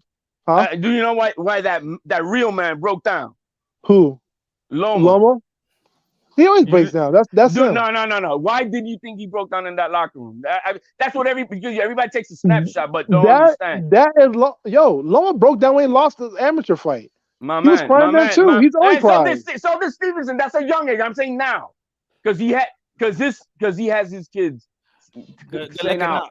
the new, and he did. I mean, and, cheers to him. you I can't guess. do that. He Hold didn't. on, He hold didn't. Yeah. Oh, hold on. I'm sorry. I mean, I bro. was crying. Hold on. I He was got a like, super chat. all right, so I'm He got a all super Devin. chat. I'm a Devin fan. You Hold on, know. brother, hold on. Cesar, good Yeah, looking out with a super chat. Good looking out, my brother, with a 2 pesos de plátano. Maduro. Gracias, señor. Lomachenko's racist, bro. Risha in the building. Oh, Risha, my friend. Wow, having emotions is not weakness. He gave it all. Stop it. Yeah, I get it.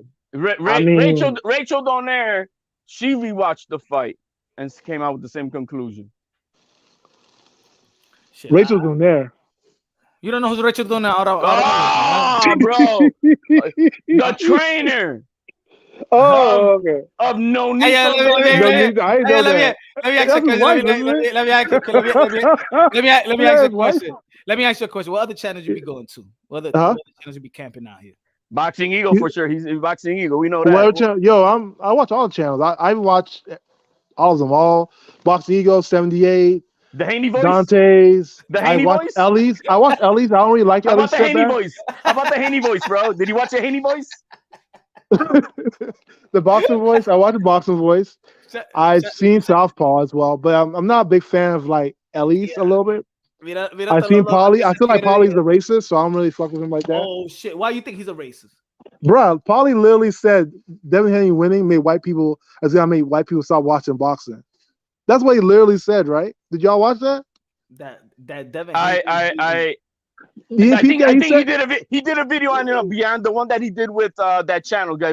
There's one that this was him by himself. Oh, he said Devin Haney winning. Small percentage of people that are happy that Haney got this decision are the ones that are happy the white guy lost. That's video. No, not this one. On his Poly TV, he said Devin Haney winning will make white people not have like a hero in boxing, basically. That's an opinion part thing that he can't. I mean, I'm not gonna go with that. I didn't rock with that. But the fact that he did say that DraftKings had Lomachenko in this fight a plus 200, and going into the 12th round it went to a negative 500, meaning they were convinced going into the 12th Loma is gonna win this fight. Period. But why? Okay. Why this? Now your statement. This why when somebody talks about race, and it's racist. What did he say that was racist? Now, anybody? Wait. Well, whether it's an opinion, whether it's right or his perspective or whatever. Why when somebody else that talk about race and probably doesn't fit the status quo? Yeah, like it's like racist. Like it looks like nobody could talk. I mean, outside of black people, nobody could critique or speak good about their. Like no, I get like I think it's fair game. Like if you're because other channels, black channels do talk about race as well. I'm not gonna lie about that. Oh, you mentioned those channels. Problem, you mentioned those channels. I get what y'all saying. But so the problem I have with Paulie is that he creates false narratives with it, right? Like, oh, white people leaving boxing. Oh, Eastern Europeans are like taking like all the stuff he's doing is like false narrative. The black channels. When it comes to black channels, like let's say, did you look at the screen momentarily? Because you got to read when there's a super chat, we got to kind of like pull back so he can read the super chat. Yeah, let me get the super chat. Good looking out, Savage said this dude said he watches Southpaw but calls Paulie a racist. Can't make this shit. Wait. I said I don't like Southpaw either. That went over my head. No, I said I like Southpaw either though. But I have checked the channel. No, I didn't say I like Southpaw either. Oh yes, first of all, I'm a Devin fan, and Southpaw is like the biggest Devin hater on earth. You know that, right? I wouldn't know because we don't watch that shit, bro. We don't watch that shit. He said didn't know. Good looking at the Hoa. I'm sorry if I'm mispronouncing your name. Hold on. Didn't know that living in East Oakland is considered privilege. Oakland, one of the hardest cities in the U.S. Yeah, but Devin Haney wasn't raised in Oakland. He was raised in Nevada. Bill Haney is from Oakland. Yeah. Born and raised. I mean, to me, it doesn't really matter. I mean, Devin's a good fighter. Whereas he was raised in like. But Heavy. It doesn't matter. Let me say this. Let me say in boxing, it does. Look, the guy that comes from the harsh street, he ain't the toughest guy in boxing or the best guy. Look at Muhammad Ali. Muhammad Ali came from a good parent Christian home with a father and a mother, and he wasn't hood. He wasn't this. Oscar de la Hoya. I even think Floyd Mayweather was really kept off the streets. Look, I'm gonna say that just because you're born in the ghetto, that doesn't make you street or makes you this. Oscar was just a guy. Bill Haney did a great job in his kids having a silver spoon, and that's great. That's an inspiration. That's motivation. I'm not one of these guys that would be the best thing for him to be promoting. I don't want Devin Haney embrace to be it. ghetto. Yo, man, I want to be ghetto. You know, to say, yo, man. I owed out to my pops, man. He got us from a bad place where he thought it was not going to be when we were little kids, and he raised us, well in whatever suburb he did. I mean, there's nothing wrong with that. Embrace it. Yo, my pops did what he had to do, and he raised me well. My kid is privileged. He don't. I'm not saying that I'm privileged, but I'm gonna tell you like this: if I got $100 on my pocket and my son says, "Oh, I need some money," I'll give my son probably $50. He don't know. He got it good. You know what I'm saying? Right. No, I get it. That like people look down on that because boxing is like they figure out people from like rough places put their all into boxing. Let me tell you, man, this young man that's coming up, Emiliano Vargas, bro. That kid is gonna be a star one day coming up. And what's his name, son? And he's privileged, whatever he may be, but because of the way that kid is gonna if he's as good as he. I'm maybe projecting to end up being. When it comes to Leonardo Rodriguez, hold on, let me get this. Bro, Leonardo Rodriguez with a $2 super chat. This man at home rooting for Russian, hating on. Hey, yo, from Ukraine. You like Putin? Oh, okay. You like Putin también? Yeah, but wasn't like Lomo like a Russian sympathizer or some weird shit like that? No, well, let me. Where did we? No. Now you're doing Paulie. Yeah, that's a Paulie take. That's a Paulie take. I heard the way it came from. So did Paulie. He heard it. This is what I gotta say, HLD and my brother Rob. This is what I'm gonna say about Paulie statements. That when Paulie was making the statements, he made the statement because of what Devin Haney said about not losing to a white fighter. That's when Paulie made the statement.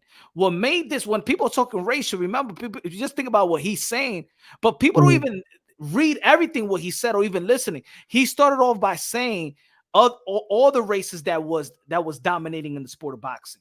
The thing is that people got some of the pro-black channels and some of the black people got mad because he said that Eastern European is going to take over and the blacks is not going to take over no more. But it's almost the same thing that he's an Italian. He mentioned that said when Italians used to box, it's the same thing. The Italians ain't taking over.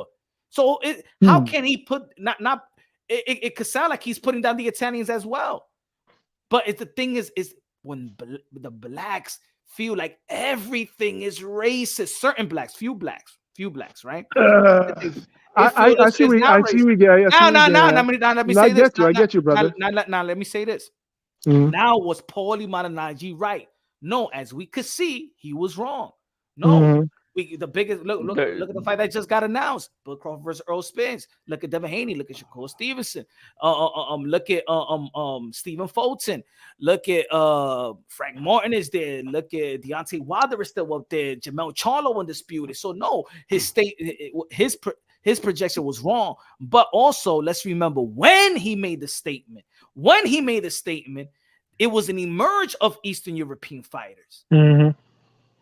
And if you look at the rankings, we might not see the champion as a Eastern European, but look at the ranking in 160. Look at the ranking in 168. Look at the cruiserweight division. The thing is, there's other fans that look at the whole landscape of boxing. They're just not looking at the welterweight division. Is it racist? I mean, el pana tuyo, he's got the Dominican channel punch. ¿Qué le estaba diciendo por toda la calle? Dominicans are going to take over boxing because they were on a roll. They were on a roll, right? He's not racist because he's saying that he got a Dominican Los Dominicanos. But you guys also got to understand one thing. When it comes to like black channels and stuff, like there's a lot of, how can I say this? It may not seem to other people, but like to us, there's a lot of discrimination that happens in yeah, boxing. look, but Turbiev, Bivol, you know what I'm Yeah, saying? but there's a lot of, like, for G. instance, if you look at the pound for pound list, right? You look at somebody like, I don't know if you guys remember, at one point Lomachenko was like #1 pound for pound, and then it was Terrence Crawford, right? At the time that happened, Lomachenko was 12-1. Terrence Crawford was 40-0.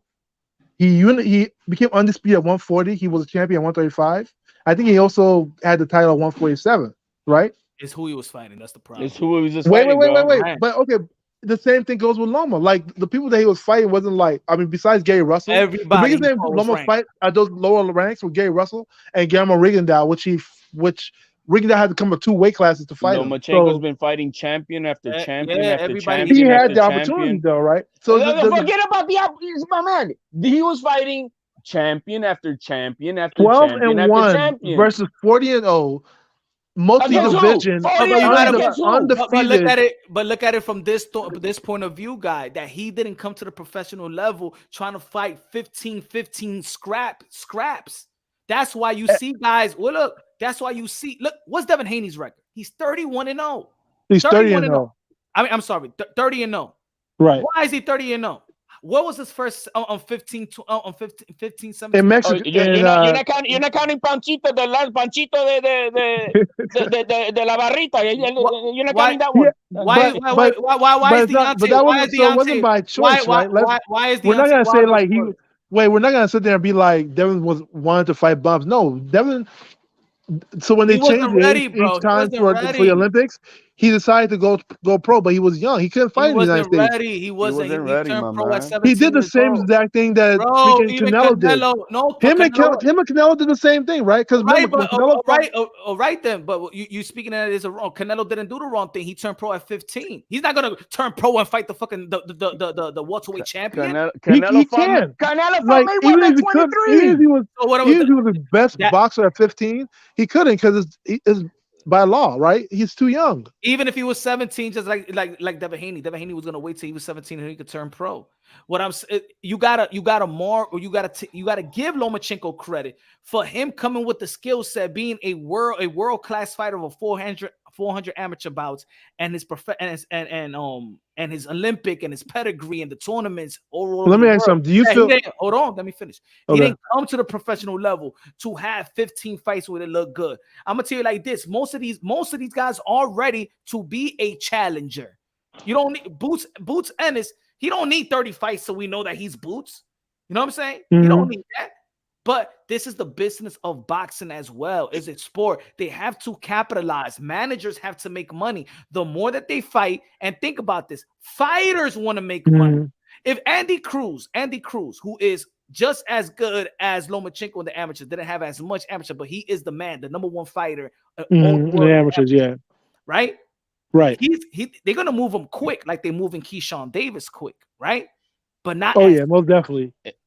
But maybe not. But so the difference there is that nobody's ever moved as quick as Loma. Like I said before, Guillermo Rigondeaux is probably the greatest amateur ever.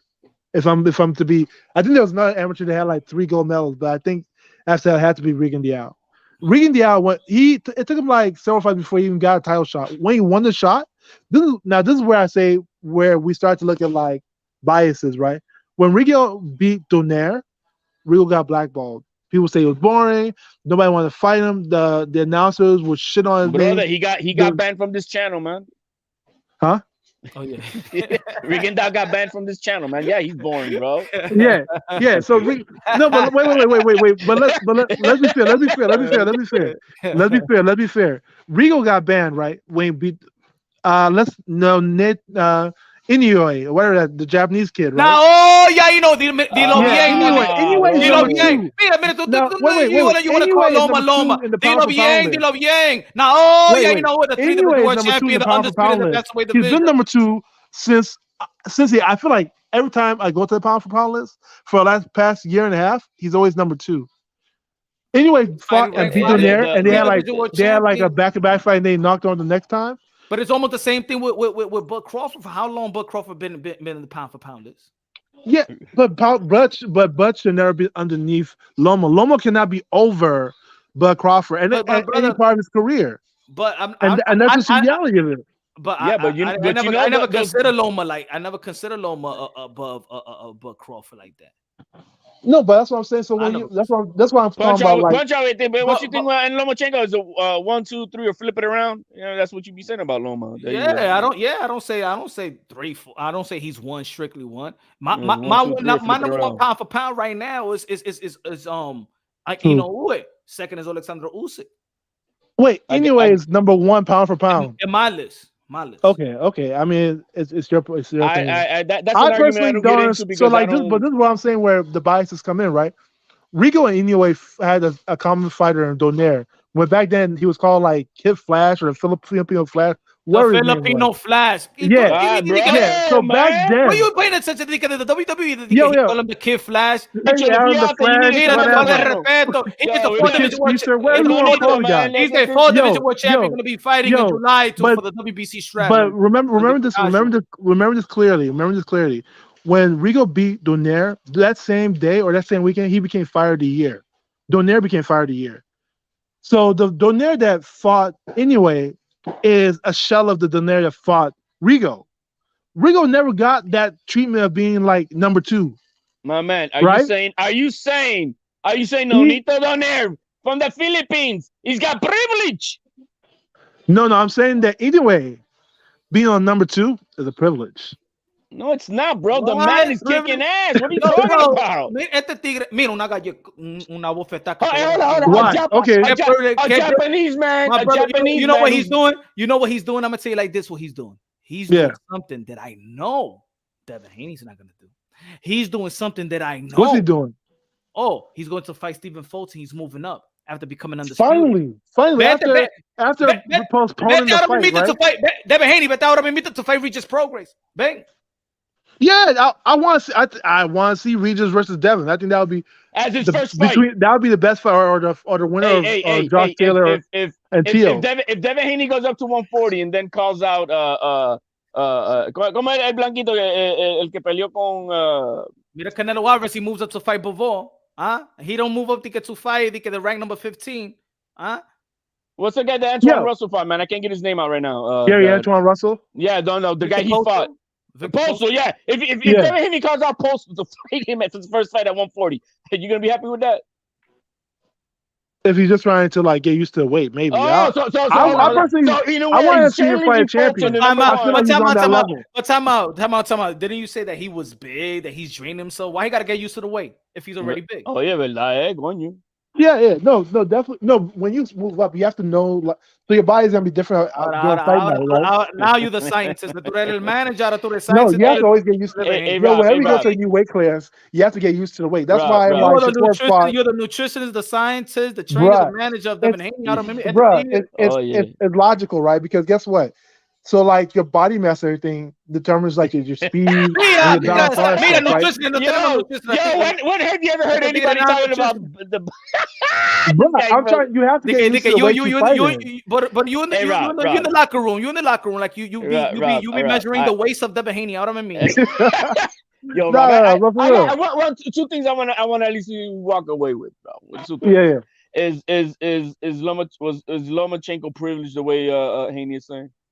He's way more privileged. Wait. Time out. I ain't even check. Way more privileged. Hold on. Let me check the poll. Let me check the poll. I didn't even check the poll. So 481 people voted. Haney email Bell is more privileged than Loma title shot after Salido because those are the privilege. How many people in that thing? Do you believe that? 481 votes. The people have spoken. All right, what happened? Now you're not gonna look at what the people are saying. Hey man, this is not me. This is what the people. Do you really believe that though?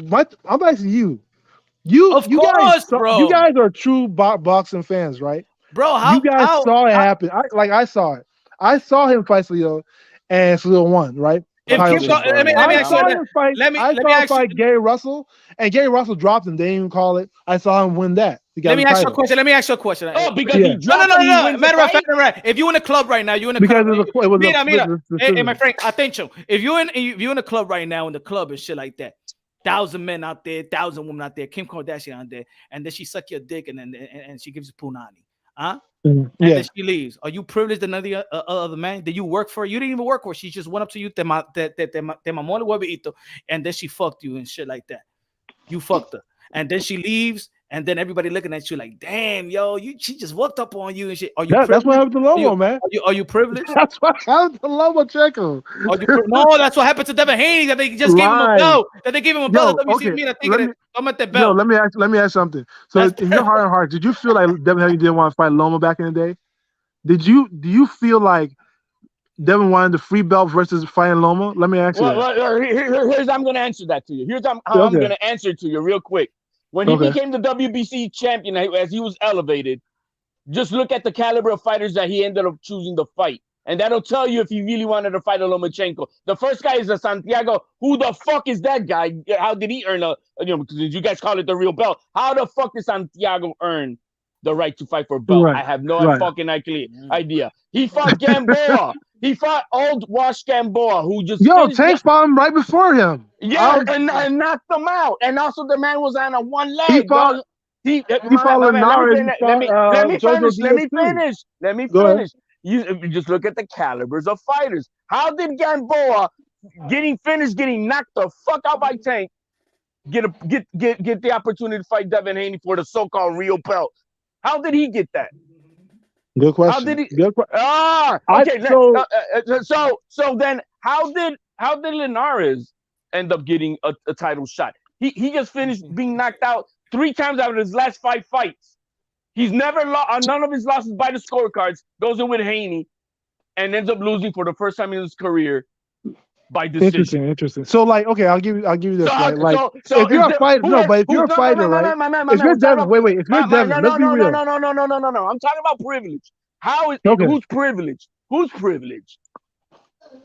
Yo, this is what I'm trying to get at. If you're Devin, right, and you're trying to get the big fights, you're gonna try to aim for everybody with the names, right? Am I right? Don't excuse the names. I'm talking about how does he end up getting a pass for They fighting took a challenge. all these washed fighters. Hey, yo, my friend, you gotta be in the new Avenger movie as the Mr. Capper, Superman Capper. Oh yeah. Yo, but for real, like they took. So like not everybody took. So okay, let me ask you something. If what you guys are saying is true, right? Has anybody ever complained that Devin never gave him a shot? Anybody? Any like person who was a mandatory? My man. No. Anybody? I'm gonna give you that. Cherry pick them. Yeah, but I'm gonna give. No, Ryan Garcia is not calling out Devin Haney. No, Gervonta Davis is not calling out Devin Haney. Thank you. No, so there's a sense, nobody. A lot of people didn't call. Ryan was a mandatory. But that's the difference between that is that we know that Ryan Garcia and Gervonta Davis, they don't give a fuck about the belts. It's not that they fear Devin Haney. They don't give a fuck. Oh my gosh. Why is it so magical they don't give a fuck about a belt when Devin had a belt? You're gonna say to me and to the people right here in Puerto Tronqui that they fear a pillow-fisted fighter? Okay, let me ask you this. No, don't ask me this next, man. You gotta answer the question. Can you answer the question? Do you feel somebody that got no power? I feel like they knew Devin Haney was a threat. I do think that he might not be a knockout artist. You want to know what's here? Let me prove it to you. What's not a narrative? What?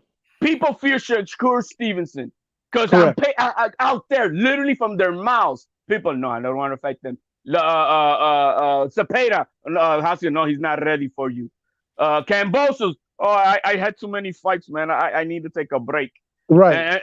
And who was the 4th guy? A puncher was a 4th guy in that mix. Yo, they are. That's now saying, yo, but what you're saying is the same thing that Paulie says. Same thing. Yo, same thing. Devin's a great boxer. So this is what people get confused, right? I get the whole he doesn't have power. But guess what? Between knockout artists and great boxers, who normally wins in history? Knockout artists or great boxers. Great boxers always Time out. But both of them, they're always gonna win and lose. Not everybody's undefeated. When this guy Sonny Liston was knocking everybody else, he was a power puncher. Yeah, then he lose. And Muhammad Ali was what? A boxer. When Muhammad Ali fought George Foreman, what was Foreman? What was Ali? But Muhammad Ali also had power. It's not this guy was like a slick fighter and then never knocked nobody out. Floyd Mayweather. Check him out. But do you remember Donald's record?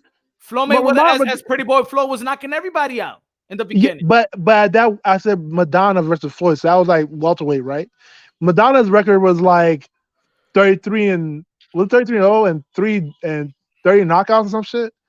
He had a high knockout percentage. Who won both times? Floyd.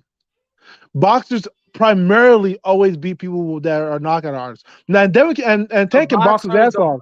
Tank can box his ass off, but I think they know Devin's also a threat. No. I gotta because you're not being real. You saying boxers always knock out the knockout artists. No, they always win. They always find a way to win. Wait.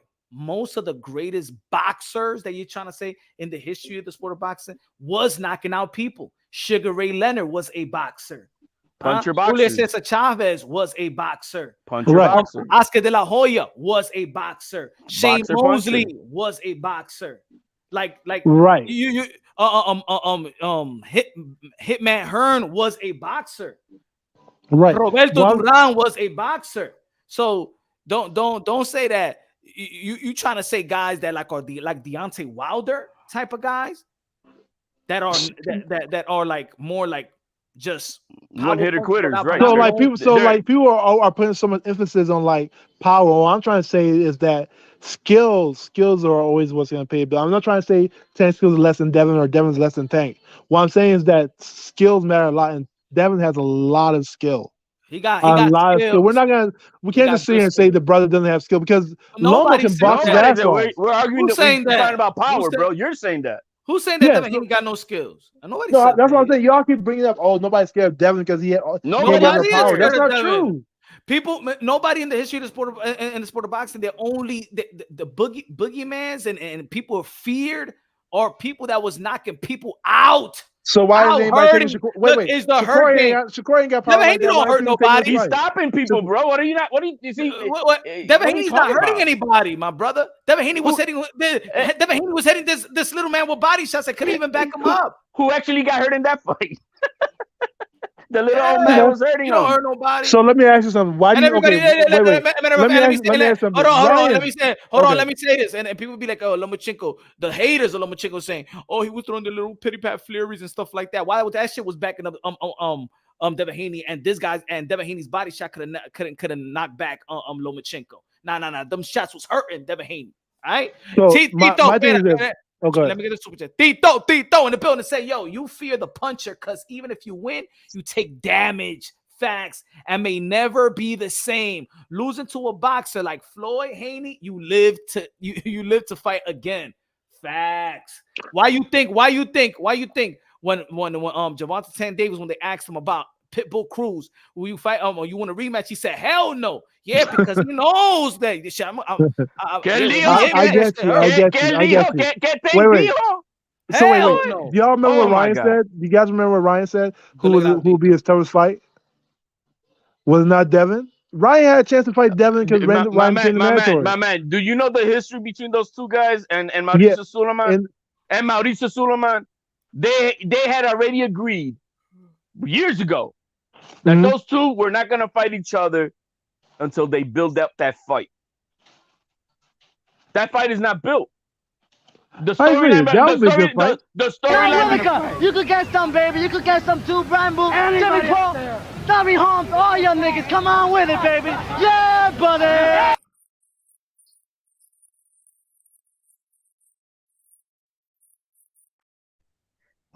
Pero qué es eso? That's wild shit. But no. Cocaine. Héctor Camacho. Yo sé que lo estaba haciendo. So you think that's the reason why Ryan didn't take that fight? That he was trying to build up the Devin Haney fight? No. My man, that is they're good friends, bro. They're good. They've been growing up in the amateurs forever, bro. They have made an agreement that they will not do it. They will not fight each other. But now the storyline between Ryan Garcia and Tank has been 2 years now, bro. So that's a fight and then Ryan Garcia built more popularity and whatnot, and he's been on the Mike Tyson show and whatever. You know, it's the business of boxing that makes the big fights happen. You know what I mean? And so they were never gonna fight each other anytime soon. You know, and don't expect them to fight anytime soon because as of right now, that fight is not even big. You know, so it's gonna happen until Ryan Garcia now he has to rebuild himself up and get some credibility under his belt. You know, under his his next few fights, and then we might see a storyline. Now, do you guys know he's ranked number 6 at the 140 division? Now I call that privilege. Do you call that privilege? Who? Ryan Garcia, after getting knocked out by Tank at 135. You know what's privilege? You know what's privilege? Rolly Romero. That's privilege. Bruh, yes. That's privilege, right there. That's privilege. But he even said that shit too. That's privilege. Shit, the white people are like, damn. But Punch, why nobody? No, everybody says what happened, how Rolly got that fight, and Barroso, how he. But why nobody says that before Puello got popped, the original fight was gonna be Gary Antoine Russell and Puello, and Gary Russell pulled out. What happened to Gary Antoine Russell? Gary Russell ended up saying that Puello's not a big enough name for a title. To be honest, I don't know, man. I don't know what happened to that brother. I think they still got him on suspension. I heard he was suspended. You know what I'm thinking? You know what I'm thinking? That maybe he popped dirty and it just never came out. I don't know because it's weird. I heard from an insider that they say that Bunch, you can tell me because you probably stand that they say every time you fight in New York City, they automatically put you on suspension until the next fight for 90 days. You know what I'm saying? Oh, damn, 90 days suspension. and that's only really if you got concussed. Or the reporter said that is a pro PBC guy. So so it's only 90 days. But that's only New York. You know who else? Who had a suspension and still didn't have Tio. Well, Tio didn't get into the last month before the fight. That's why they had a fight in Cali because they wasn't giving him the license in New York yet. Wow, that's crazy. Yeah, I was wondering about that shit. I was like, how did this happen? I mean, Gary Antoine Russell should definitely fought. I don't know how Ryan Garcia is now ranked higher than Punch, you meant. Huh? Leonardo Rodriguez said Clarissa Shields got more power than Devin. Hey, man, hey. I'm not gonna argue that because I don't want to send that I'm That's your girl. That's your girl. HLD. Yo, Rob. But I don't want them to say I'm misogynistic. So I'm not. Let me put. I believe it. Let me put the picture that's HLD's girl. Yo, I love her, man. I love Clarissa. I ain't gonna lie, bro. Mira esa tigra, mira. La mujer de HLD. Rob, together, you gotta ride with me, bro. Mira. Ride, esa mami. Mira ese culo, bro. Mira. Lo único que estoy mirando es el culo, man. Shout out to her, man. Mira, that's Antonio Tarver with a wig. Get me. No, bro. Leave my girl alone, man. Yo, that's Antonio Tarver with a wig. Mira, ustedes dicen que esa mami. Mira, say no. Mira, say no. No, she look good, man. Mira, ustedes mira, me voy a quitar esa foto. No, she look good, man. We ain't gotta do that to that sister, man. Mira. Déjala quieta, bro. That's my mommy. Mira, es una mami. Oh, no, pero papá. Es una mami. Everybody got their own taste, man. Everybody got their own taste. No, es una cosa para mirar. Yo me la como, no me jodas de cabeza. ¿Dónde empiezo, mami? Mira, mentira, pero mira, if she be like, who's your ex, and you say Clarissa Shields, she's not gonna give it to you. Yeah, because Clarissa will punch her whole face off. Para eso la mentira, brother. Para eso son las mentiras. Es una mujer, de verdad. Es una mujer, es una mami. Es una Coca-Cola, baby. Yeah, wow, man. Hey, Rob, man, you been on the panel before, my man? No, it's my first time. Oh man, it's a pleasure, man. I mean, Most good banter, respectful. Talking good shit, but nothing. You know what I mean? Hey, I like this shit. Yeah, I respect it, man. Yeah, absolutely. You know what I mean? You can have your opinion, whatnot, and what it is, but it it doesn't go sideways. Even though most even though you be watching the racist channels. I don't get that pasa, brother. The only reason why I want Omar Figueroa and Brandon Figueroa. We're gonna baptize you, man. You gotta come to the light, man. You gotta come to the Drug Nation light, bro.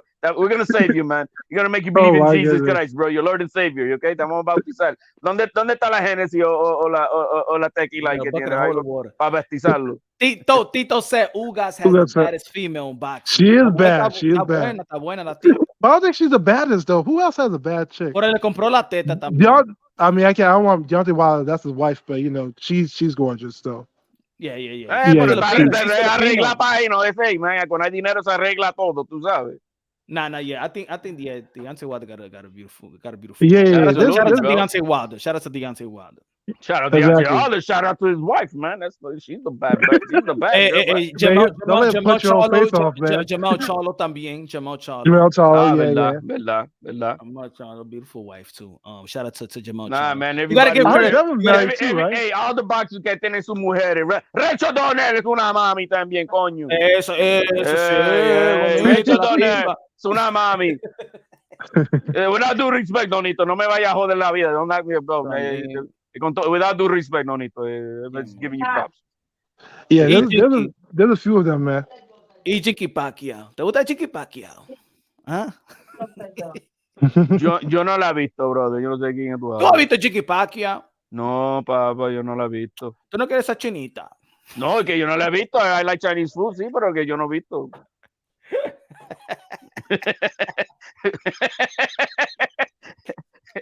y la de Bob Crawford. ¿Te gusta ella? La gordita, ¿a ti te gusta la gordita? ¿Ah? ¿Cuántos tragos me doy primero? Yeah, I need to translate here, people. Where's the subtitles? I said what about? Oh, my bad. I said what about Bob Crawford? And I said how many shots? Nah, man, I'll do that. Yo, man, we all fucking around up here, man. Nothing personal. Yeah, most definitely. Shout out to the wifey. Shout out to the good wifey. All the wifeys that are out shout there out to the taking good care wife. of the kings, man. That's the good the Adrians, you know what I'm saying? For Adrian Balboa. Now, esa era una mujer de verdad. I think, man, I like a woman like that, como Adrian Balboa. Yeah, elevate vibration. Good looking out with a super chat. Say, yo, shout out to the GOAT, 3 times undisputed, 2 gold medal, 13-time champion, first pro boxer to be undisputed. She's amazing. She is amazing, man. Yeah, she is. I want to see it. Like she might. I think she is the best female fighter ever, man. Hey, we no. Pero mi reina de boxeo me la van a poner primero, man. It's gonna Amanda Serrano, mi amor. That's my baby girl. Mm-hmm. So are you talking about looks or are you talking about the fight game? Everything. Look at this though. If Bud Crawford beats Earl Spence, he become the first male ever in the sport of boxing to be two division undisputed. Two time, yeah, he'd be 2-time undisputed. So this fight is bigger for Bud Crawford. Who you think is going to win? Well, the same thing. I got Earl. I think Earl's a better boxer. Hey, Rob, real quick, man. We're starting off the thing with the show about this fight, bro. Man, did you have an orgasm when you saw the Bud Crawford Instagram post, bro? Was it super exciting like that, bro? Were you like, oh my god? Or because they're fighting? No, but when it first came out yesterday, they were kind of rumored out. They were like, maybe, or what was your reaction? You know what I mean? Were you? It's a long time coming, man. Did it excite you, man? Did it make you go to the bathroom? Let one out? Nah, man. Nah, I was like, finally that shit happened, man. I thought shit was gonna happen for a while.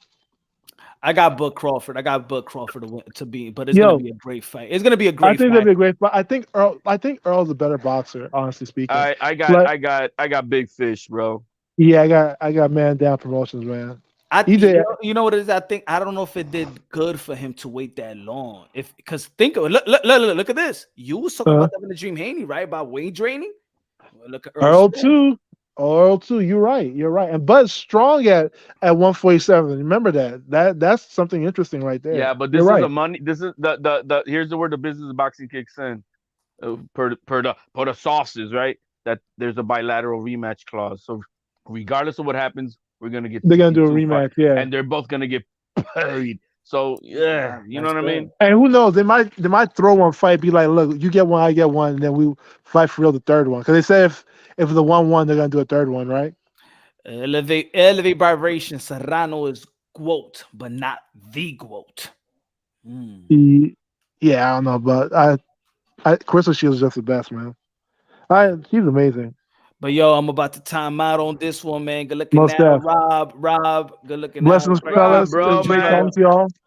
Pleasure you having you on the panel, my man. I mean, hey, man, much appreciated, man. Anytime, Most come def. on board. We get on, man. Join the man. Do what it, man. Come on board, man. Let's get this Most going. def. This was lit, man. All right, my And man. God bless, and bro. E-Boxing God bless, fan in the fellas. building. Number one packer. Good looking out, Rob, man. Appreciate you, my brother. God Thank bless. you, brother. I'm out. You got a channel rap? Se me fue. Anyway, bunch, man. Yo, man, this was lit, bro. Very lit, man. Yes, sir. Another good episode, man. Hey, everybody, hit that like button, man. Hit the subscribe.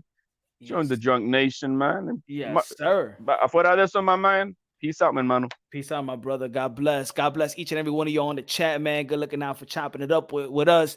Tomorrow we back at it again, 6:30 p.m. Eastern time. It's gonna get crazier tomorrow, bruh. Love you. God bless, and on to the next.